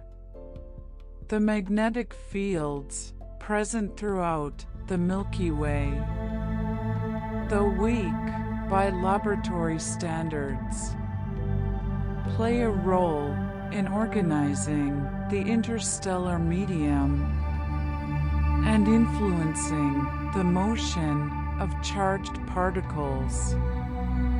The typical field strength in the galactic disk is a few microgauss, roughly 1/millionth the strength of Earth's magnetic field at its surface. These weak fields are generated and maintained through a dynamo process, driven by the rotation and turbulent motion of ionized gas in the galaxy. The field lines follow complex patterns, generally aligned with the spiral arms in the disk, and showing more tangled configurations in the halo. Magnetic fields affect the behavior of cosmic rays, high-energy charged particles that propagate through the galaxy, causing them to spiral along field lines. Rather than moving in straight paths, the fields also influence the collapse of molecular clouds and the formation of stars by providing additional pressure support that must be overcome for gravity to produce collapse. In some regions, magnetic fields may help organize gas flows or channel material along field lines. However, the effects of magnetic fields are generally secondary to gravity and gas pressure in determining galactic structure, as the magnetic pressure is typically much smaller than the gas pressure, except in very diffuse regions. The fields contribute to the overall complexity of the interstellar medium and must be included in detailed models of gas dynamics and star formation, but they do not fundamentally alter the large-scale evolution of the galaxy, which remains primarily governed by gravity and thermal processes. The cosmic rays present in the Milky Way are high-energy particles, primarily protons and atomic nuclei, that propagate through the galaxy at speeds close to the speed of light. They are produced primarily in supernova remnants, where particles are accelerated to high energies by shock waves, though other sources, such as pulsars, may also contribute. Cosmic rays carry significant amounts of energy, with the total energy in cosmic rays in the galactic disk comparable to the energy in starlight or magnetic fields. They interact rarely with gas because of their high energies and because they are charged particles that spiral around magnetic field lines. Rather than moving in straight paths, this allows them to propagate throughout the galaxy, filling the galactic volume relatively uniformly. Cosmic rays gradually lose energy through various processes, including collisions with gas atoms and interactions with magnetic fields and radiation, and they escape from the galaxy over timescales of millions to tens of millions of years. The balance between production in supernova remnants and loss through escape and energy degradation maintains an approximately steady state. Cosmic ray population throughout the galaxy. Cosmic rays are important for the energy budget and chemistry of the interstellar medium, providing a source of ionization in regions that are shielded from starlight and contributing to the heating of diffuse gas. However, like magnetic fields, their effects are generally secondary to gravity and thermal processes in determining large-scale galactic properties. The process of galactic rotation can be described mathematically through rotation curves, which plot the orbital velocity of matter as a function of distance from the galactic center. In the inner regions of the galaxy, the rotation velocity increases approximately linearly with distance, consistent with the behavior expected for motion within a sphere of roughly uniform density.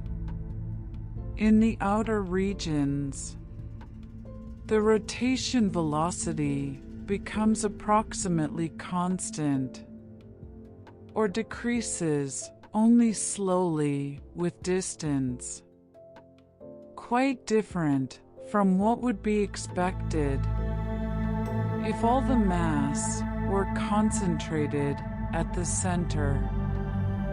This flat rotation curve is one of the primary pieces of evidence for dark matter, as it indicates that the mass enclosed within a given radius continues to increase even at large distances, where visible matter becomes very sparse. The rotation curve of the Milky Way has been measured using various tracers, including stars, gas clouds, and globular clusters, with different tracers allowing different parts of the curve to be probed. The inner regions are best studied using stars and gas in the disk, while the outer regions can be probed using globular clusters, satellite galaxies, and tidal streams from disrupted satellites. The rotation curve provides crucial constraints on models of the galaxy's mass distribution and has been instrumental in establishing the existence and properties of dark matter. Despite decades of study, uncertainties remain in the exact shape of the rotation curve, particularly at large distances, where measurements are difficult and tracers are sparse. But the overall picture of a flat or slowly declining rotation velocity at large radii is well established. The satellite galaxies orbiting the Milky Way are smaller galaxies that are gravitationally bound to the Milky Way and orbit around it over periods of hundreds of millions to billions of years. The largest and most well-known satellites are the Large and Small Magellanic Clouds, which are visible to the naked eye from the southern hemisphere and contain billions of stars each. Many smaller satellites have been discovered in recent years, particularly through deep surveys that can detect very faint, diffuse objects. Current estimates suggest there may be several dozen to perhaps a few hundred satellite galaxies associated with the Milky Way, though many of the smaller ones remain to be discovered. The satellites show a wide range of properties, from gas-rich systems still forming stars to gas-poor systems dominated by old stars, and from relatively luminous dwarf galaxies to ultra-faint systems containing only a few thousand stars. The distribution and properties of satellites provide important tests of models of galaxy formation and dark matter, as the number and characteristics of satellites depend on the properties of dark matter and on the processes that govern galaxy formation. In the early universe, many satellites are being tidally disrupted by their interaction with the Milky Way, producing streams of stars stretched out along their orbits.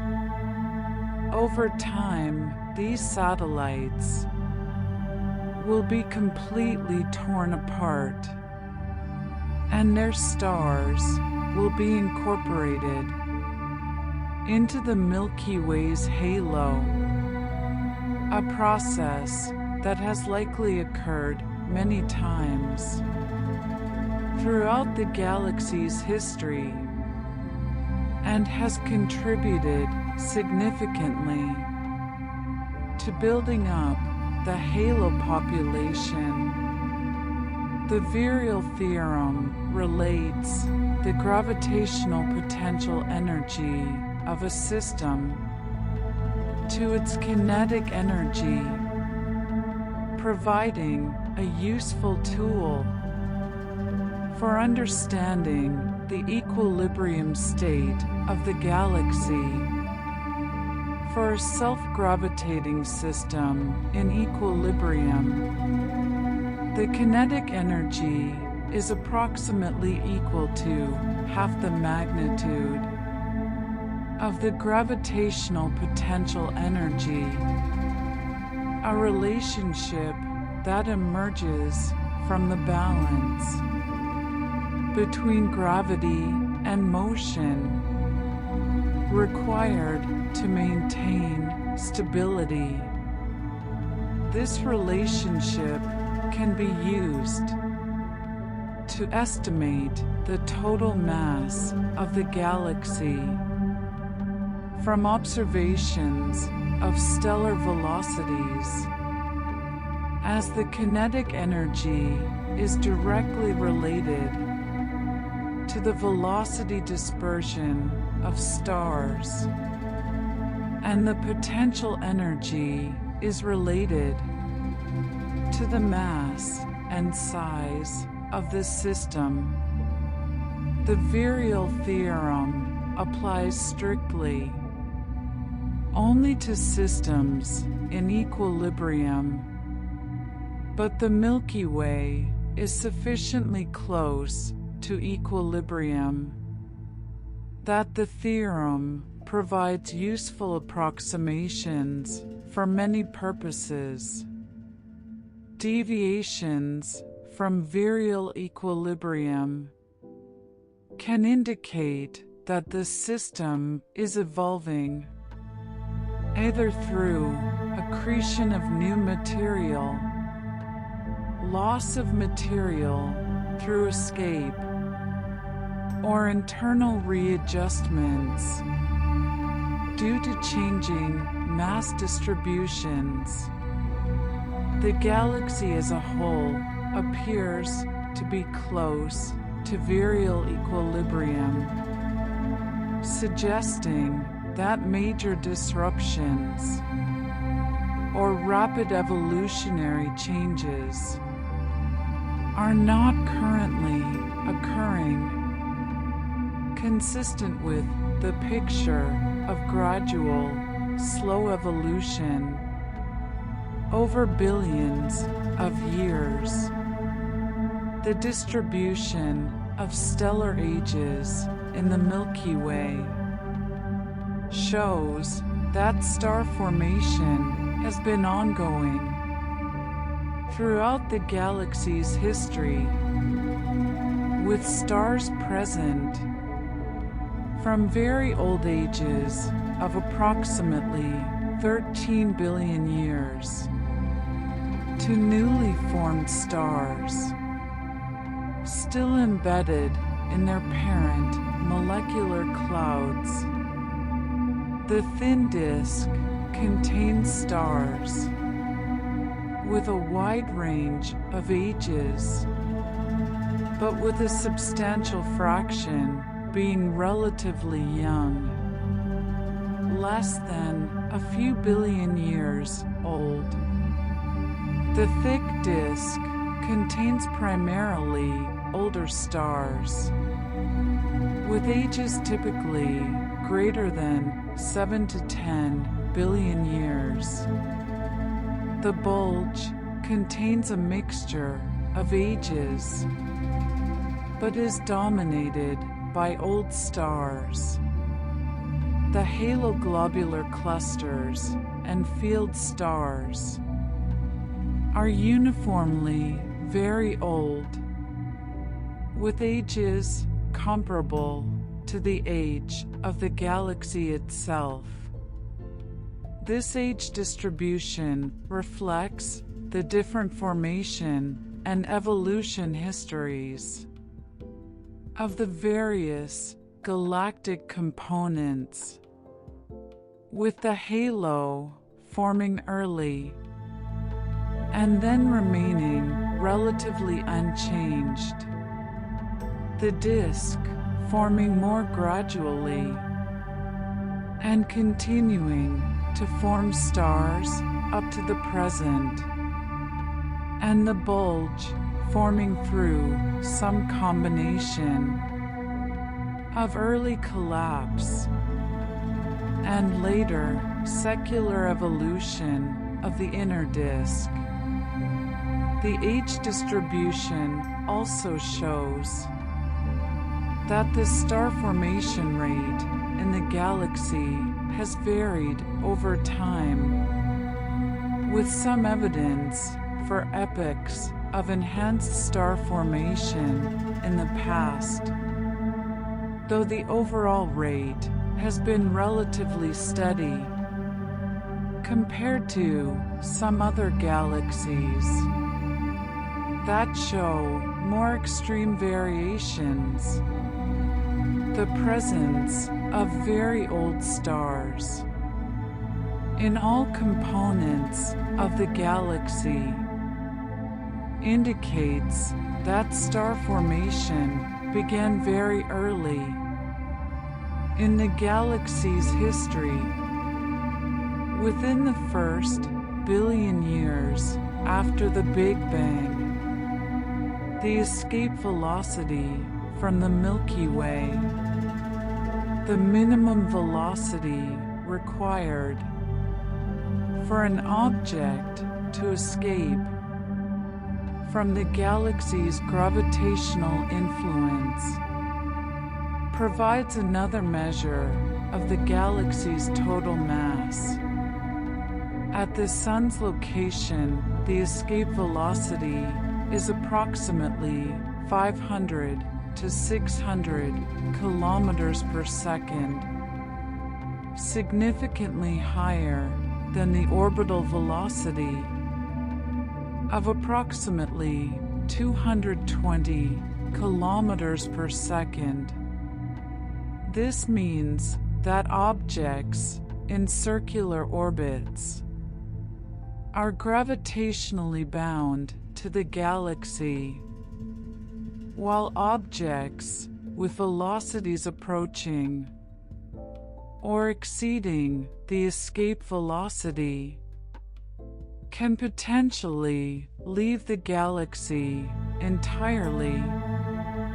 Some stars, particularly those in the halo, have velocities approaching the escape velocity, and a small fraction may indeed be unbound and slowly leaving the galaxy.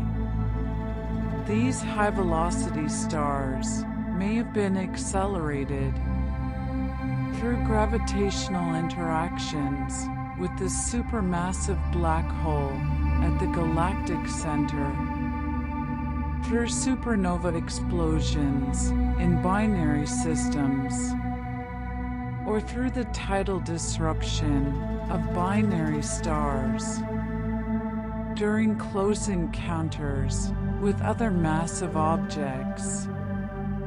The escape velocity decreases with distance from the galactic center, but remains substantial even at large distances, because the dark matter halo extends to very large radii.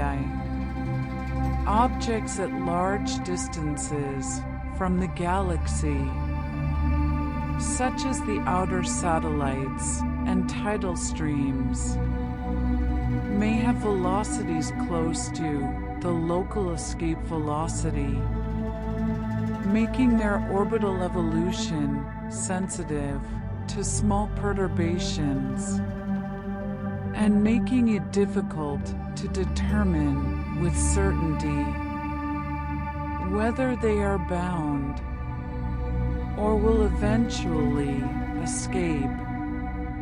The molecular clouds where stars form are composed primarily of molecular hydrogen, the simplest molecule, along with smaller amounts of carbon monoxide and many other molecular species.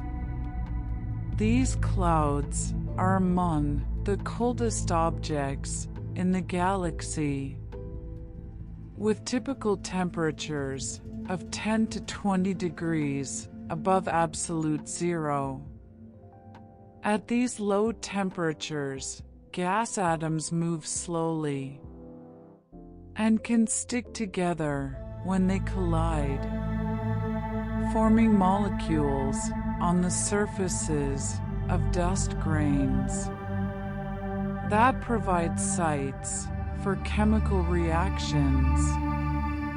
The clouds are opaque to visible light due to the presence of dust, which absorbs and scatters starlight, but they can be observed using radio waves emitted by molecules or infrared emission from dust.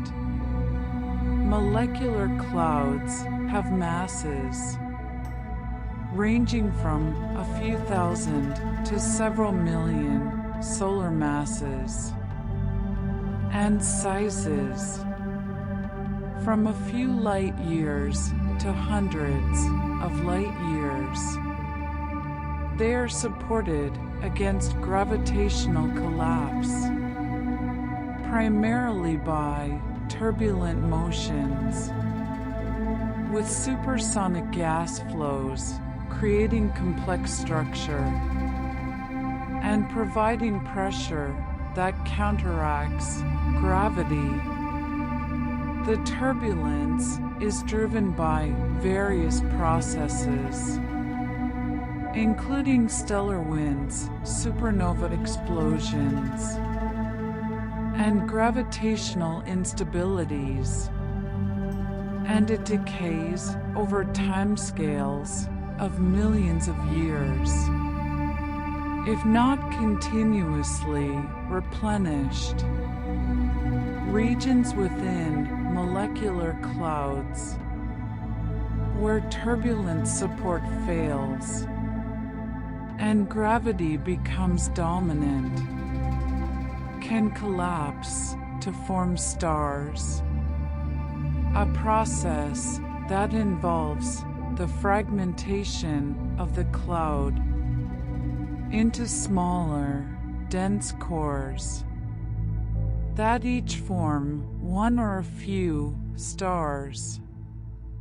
Most of the mass in a molecular cloud does not end up in stars, with typical star formation efficiencies of only a few percent, meaning that the majority of the cloud's mass remains as diffuse gas that is eventually dispersed by stellar feedback from the newly formed stars. The feedback from massive stars regulates star formation by heating and dispersing the gas from which stars form. Massive stars emit intense ultraviolet radiation that ionizes surrounding gas, creating regions of hot ionized plasma that expand and push against surrounding molecular clouds.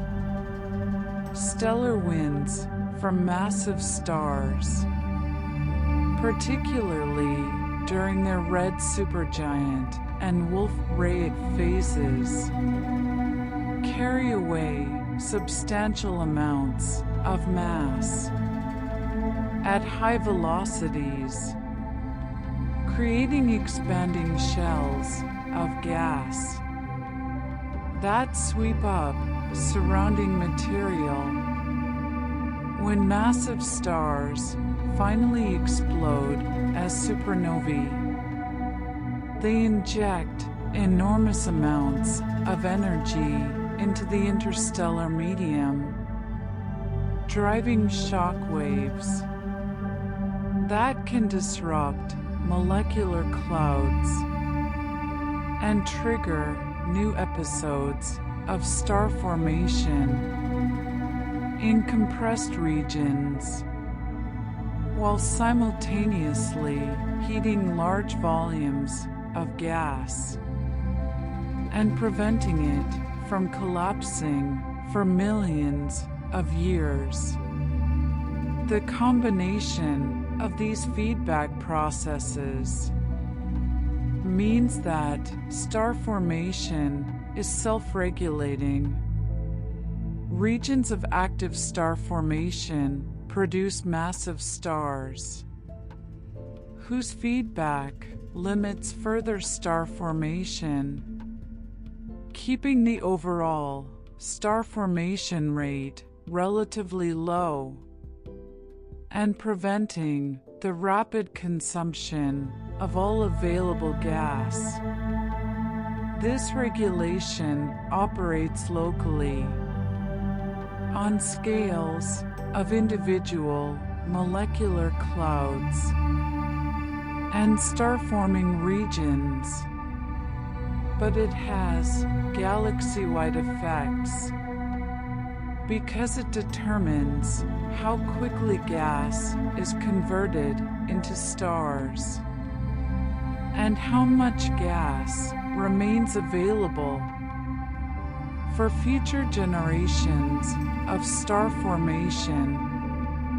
The low star formation efficiency in individual clouds, combined with the dispersal of unused gas back into the diffuse interstellar medium, where it can cool and eventually form new clouds, maintains a cycle that can continue for billions of years without exhausting the gas supply.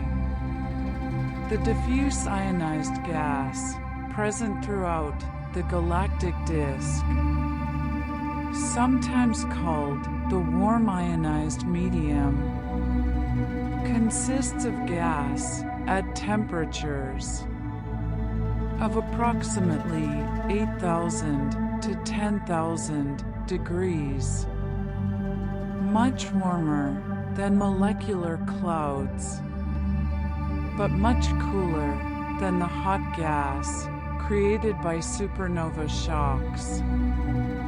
This gas is ionized primarily by ultraviolet radiation from hot stars, particularly massive O and B-type stars. But the source of ionization in regions far from any obvious stellar sources remains somewhat uncertain. The diffuse ionized gas occupies a substantial fraction of the volume of the galactic disk and contains a significant fraction of the total gas mass, though less than the mass in neutral or molecular gas. It represents an intermediate phase between the cold, dense gas in molecular clouds and the hot, diffuse gas in supernova bubbles, and gas cycles through this phase as it cools from hot to cold, or is heated from cold to warm.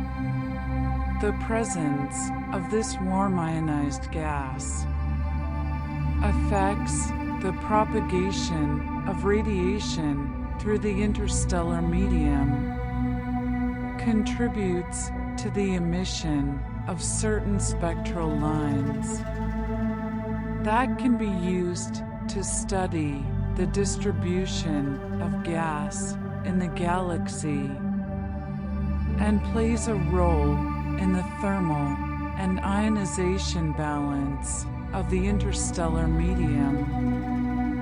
Like other phases of the interstellar medium, the warm ionized gas is distributed non-uniformly, with density variations reflecting the locations of ionizing sources and the history of heating and cooling in different regions.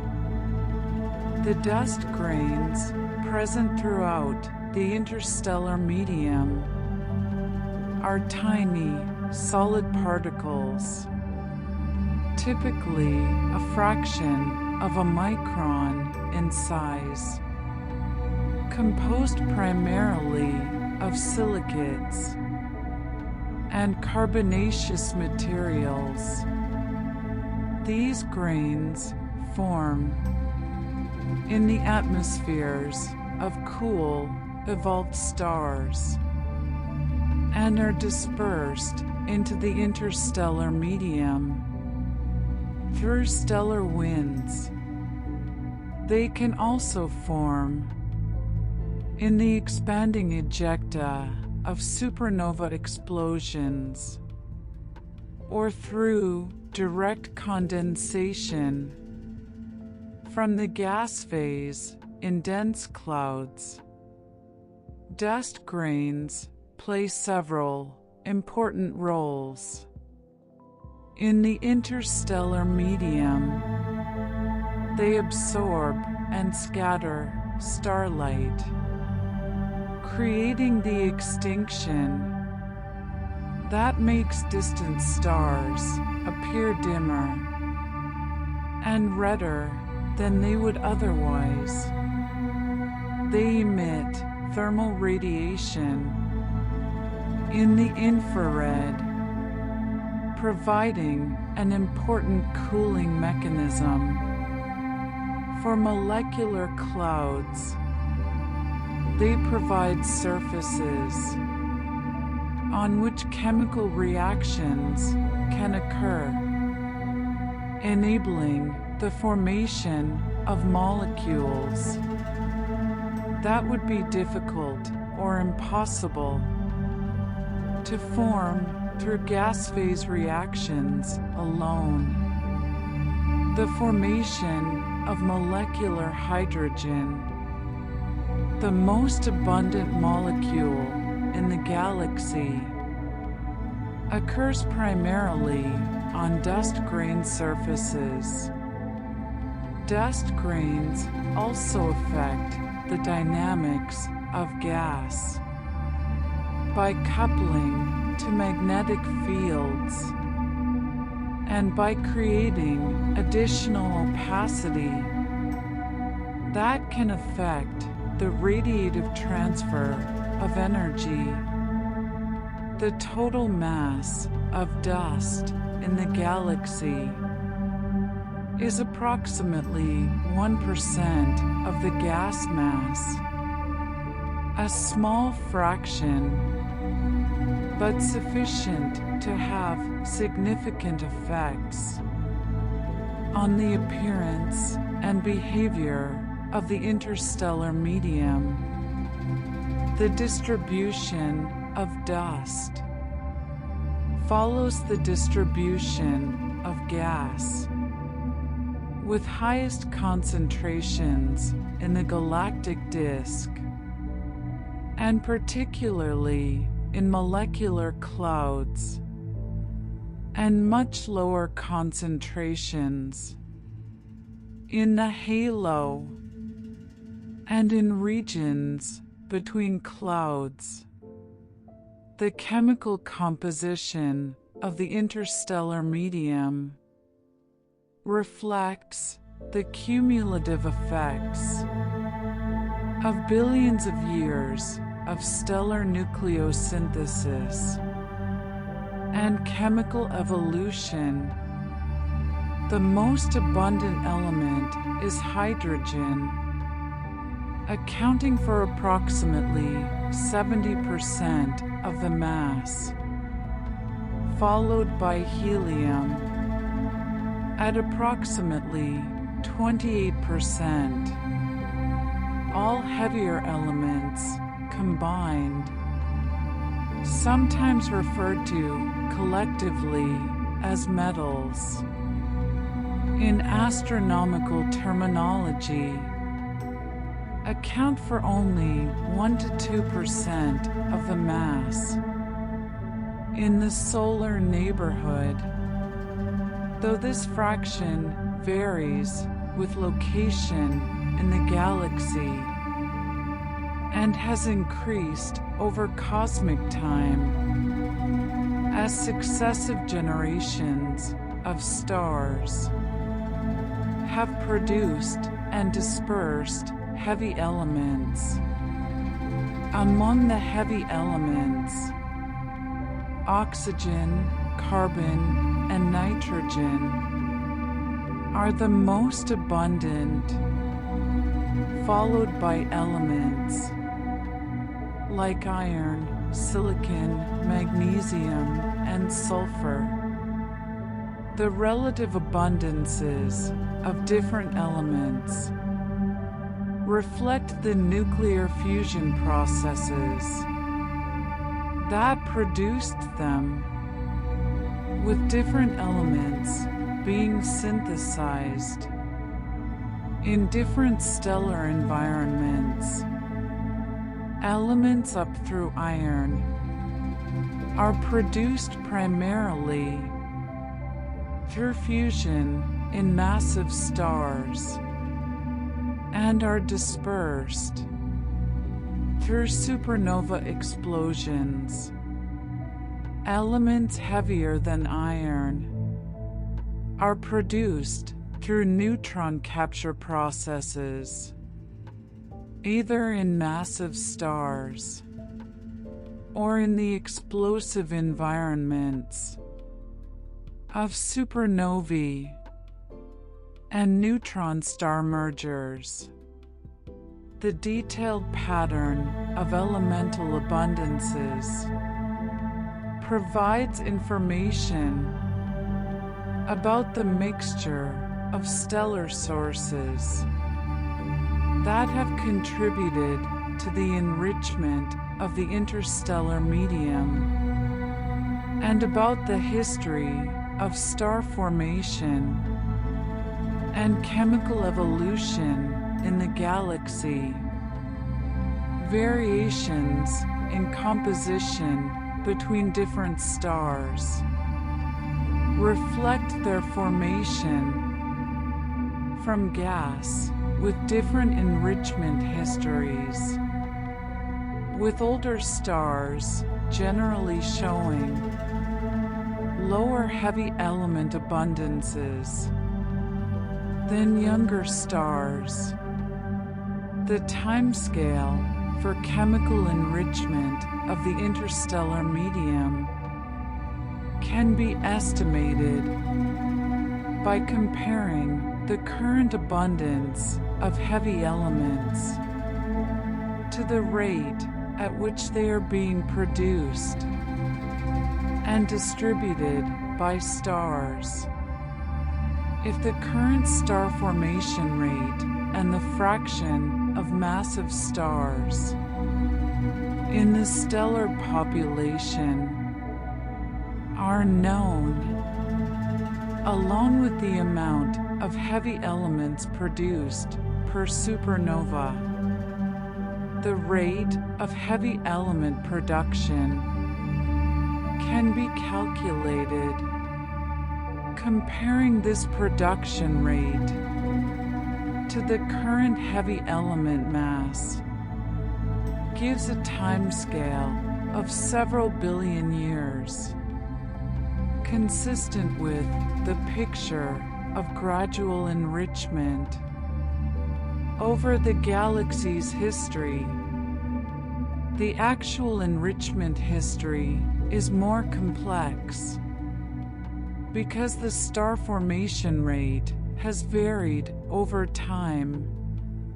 The gas mass available for star formation has decreased as gas has been locked into long-lived stars, and gas has been mixed between different regions of the galaxy through various transport processes. Models of chemical evolution attempt to account for these complexities by tracking the production, distribution, and incorporation of heavy elements over time, comparing the predictions to observed abundance patterns in stars of different ages. These models generally support the picture of gradual chemical evolution operating over timescales comparable to the age of the galaxy, with modest variations in enrichment rate between different locations and different time periods, but without any dramatic events that would completely transform the composition of the interstellar medium. in short timescales. The vertical structure of the galactic disk, its distribution of stars and gas, above and below the midplane, reflects the balance between gravity pulling material toward the plane and random velocities supporting the material against collapse.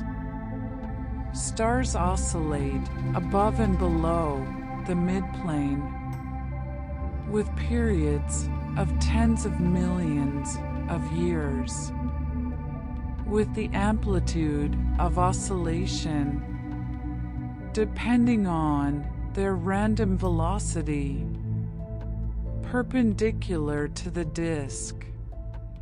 Stars with higher random velocities oscillate to greater heights above the plane, contributing to a thicker disk component.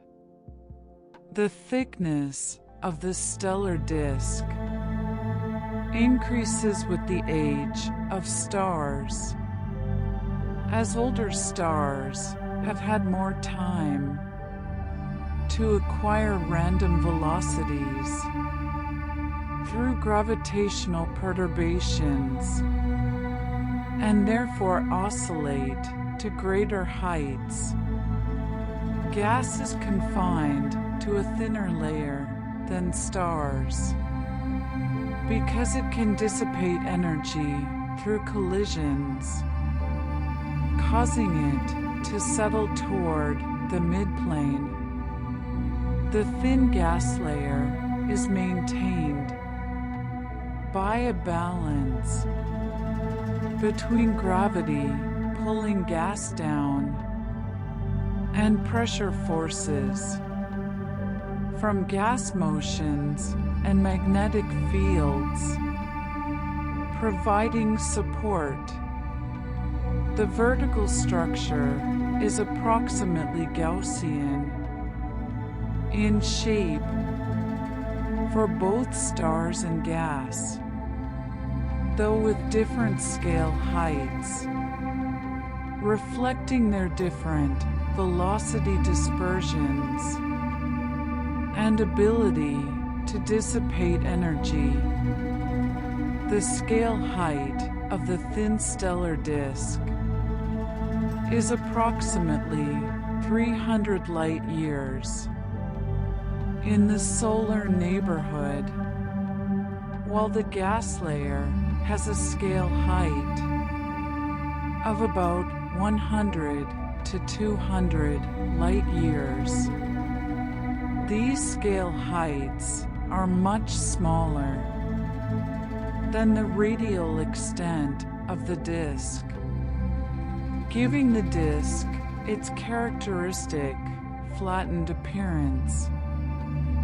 When viewed edge-on, the radial structure of the galactic disk, its distribution of stars and gas, as a function of distance from the galactic center, shows that both the surface density and the star formation rate decline with increasing radius.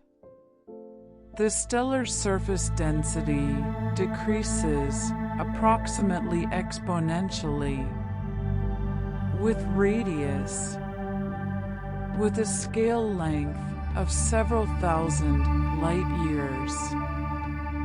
This means that at each radial distance equal to the scale length, the surface density decreases by a factor of approximately E, where E is the base of natural logarithms.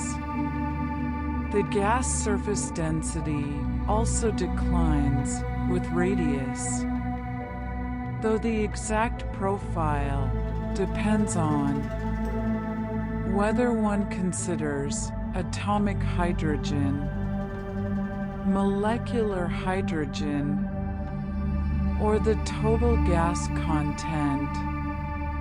Star formation follows the gas distribution, being concentrated in the inner regions, where gas densities are highest, and declining in the outer regions, where gas is more sparse. However, the star formation efficiency, the rate of star formation per unit gas mass, does not vary dramatically with radius, suggesting that the same basic physical processes govern star formation throughout the disk, despite the changes in overall density. The radial profiles of stars and gas reflect the way the galaxy assembled over time, with material settling into the disk and forming stars preferentially in the inner regions, where gravitational potential wells are deeper and gas densities higher. The exponential form of the stellar disk is characteristic of spiral galaxies and emerges naturally from models of disk formation through settling of gas and star formation, the warping of the outer galactic disk, where the plane of the disk tilts progressively at large radii, is a common feature of spiral galaxies, including the Milky Way. The warp is thought to arise from gravitational interactions with satellite galaxies, particularly the Magellanic Clouds, which can torque the outer disk and cause it to precess, creating a warp pattern that propagates inward.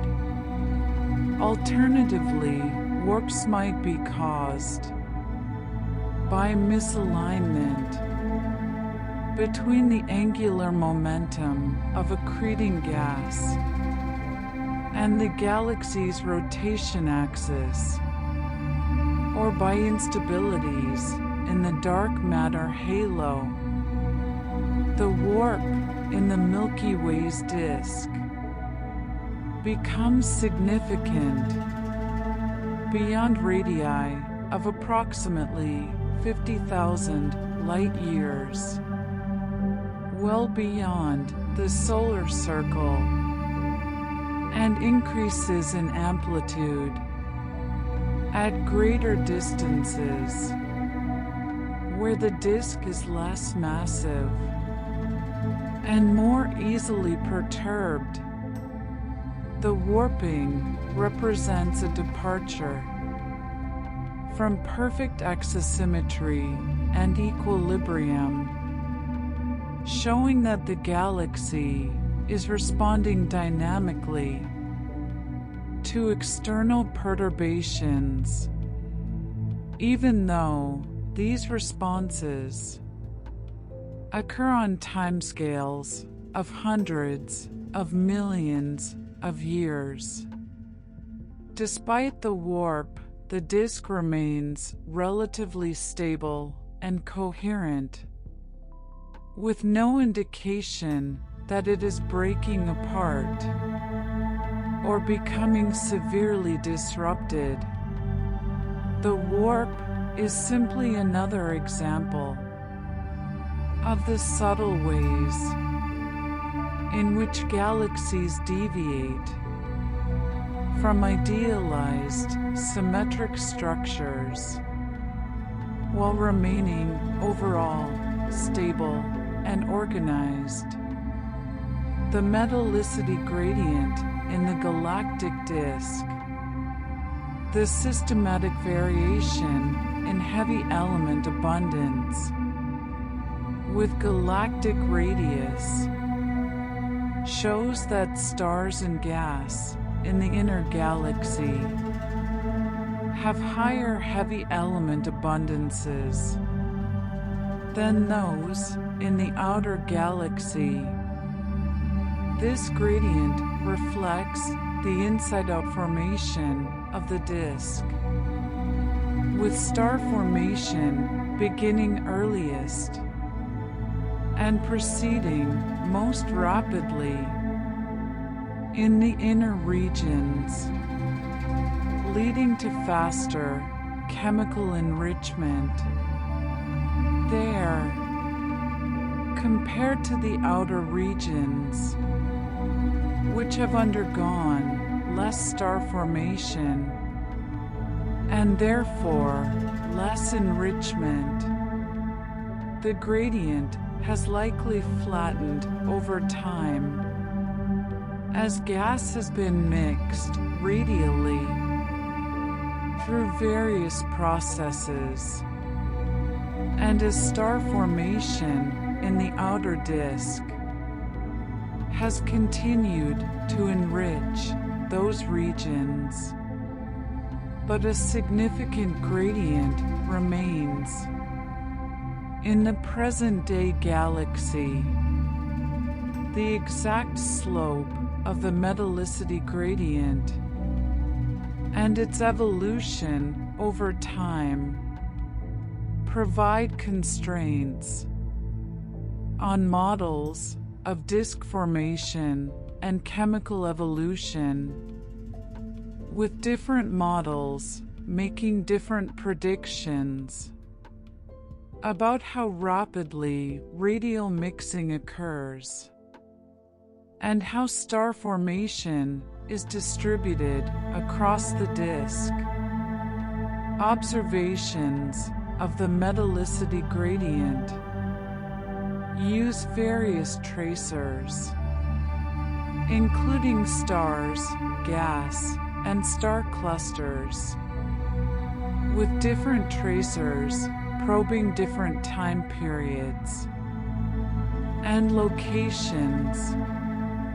The overall picture is consistent with gradual enrichment operating over billions of years, with some radial mixing, but not so much that the gradient is completely erased, maintaining a record of the radial variation in star formation history throughout the disk. The dynamical friction experienced by massive objects moving through the galaxy causes them to gradually lose energy and angular momentum through gravitational interactions with stars and dark matter. This process causes massive satellite galaxies to spiral inward toward the galactic center over timescales of billions of years, eventually merging with the main galaxy. The timescale for an spiral depends on the mass of the satellite and the density of the medium through which it is moving, with more massive satellites experiencing stronger dynamical friction, but also having more orbital energy to lose. Satellites in the inner regions of the galaxy, where stellar and dark matter densities are higher, spiral in more rapidly than those in the outer halo. This process has likely contributed to building up the bulge and inner galaxy through the merger of satellites that sank to the center, and it continues to operate on current satellites like the Sagittarius dwarf galaxy, which is in the process of being disrupted and merged. Dynamical friction also affects the orbits of massive star clusters and molecular clouds, causing them to migrate slowly within the disk, though the timescales for these objects are typically very long because the densities they encounter are relatively low.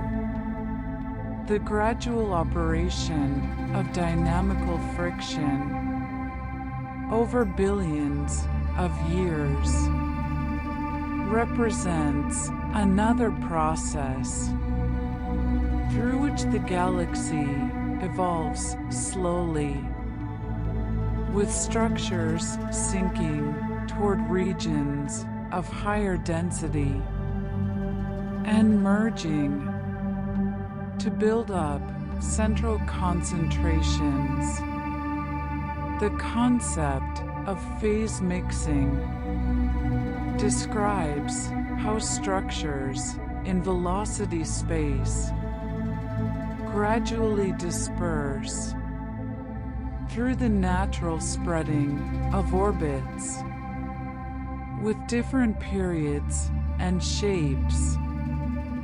When a group of stars is perturbed, for instance, by a passing satellite galaxy, or by passage through a spiral arm, the stars receive a correlated change in their velocities, creating a clump in phase space where stars have similar positions and velocities. Over time, these stars follow slightly different orbits because of small differences in their energies and angular momenta, and the clump disperses.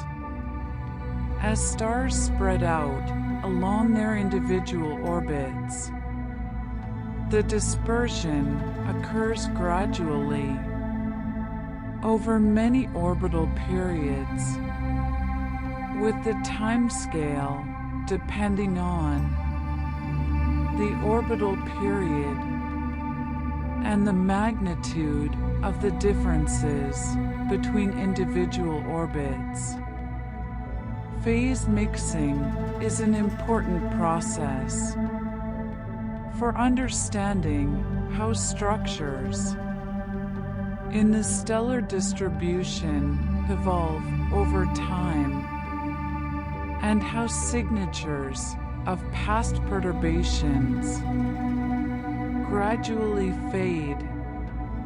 It operates purely through orbital mechanics, without requiring any collisions or direct interactions between stars, and represents an example of how even an initially complex distribution tends toward smoother configurations over time through purely dynamical processes.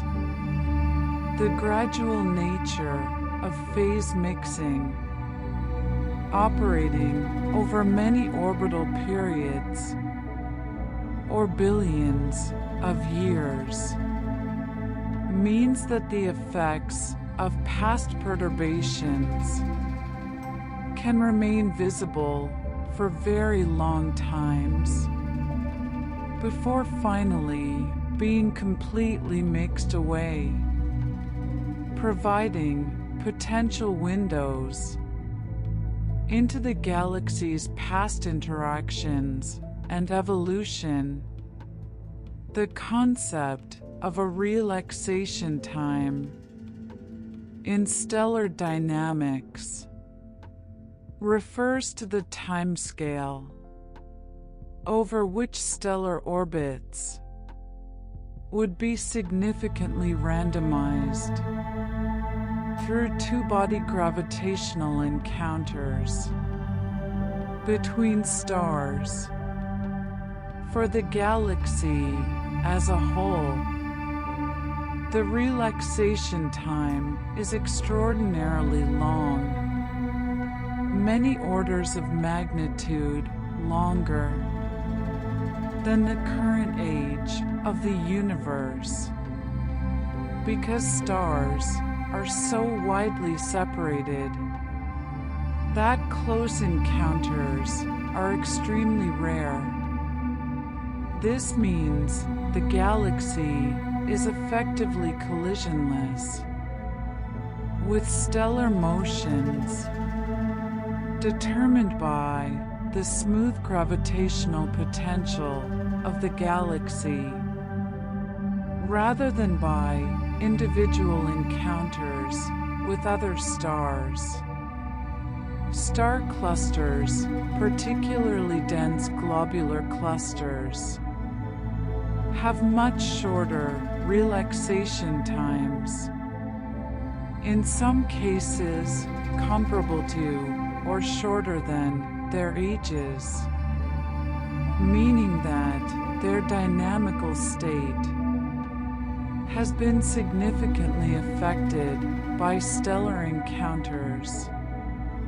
The long relaxation time of the galaxy has important implications for its evolution, meaning that violent relaxation processes that might occur during formation or mergers cannot erase all information about initial conditions, and that the galaxy retains memory of its formation and assembly history, encoded in the orbits and distributions of stars. The collisionless nature of the galaxy also means that it cannot reach true thermodynamic equilibrium, as this would require efficient energy exchange between stars, which does not occur on relevant timescales. Instead, the galaxy remains in a state of dynamical equilibrium, maintained by the collective gravitational potential, rather than by collisional processes. And now, as everything slowly settles into stillness, as the Milky Way continues its quiet motion, there is nowhere you need to travel, nothing more to observe, nothing to calculate, nothing to follow. This moment is complete. You are at rest. Let the vastness of galactic time surround you. Let the darkness between the stars feel stable and steady. Let your thoughts slow like orbits averaged over millions of years. May your body become heavy like matter, held gently in gravity. May your breath move slowly and evenly like energy flowing through interstellar space. May your mind drift without effort as stars drift through spiral arms without urgency as the galaxy continues its gradual rotation. You may drift just as gently into sleep, and when morning comes, may you rise calm, balanced, and quiet, carrying a soft sense of cosmic time. Good night, and rest within the steady Milky Way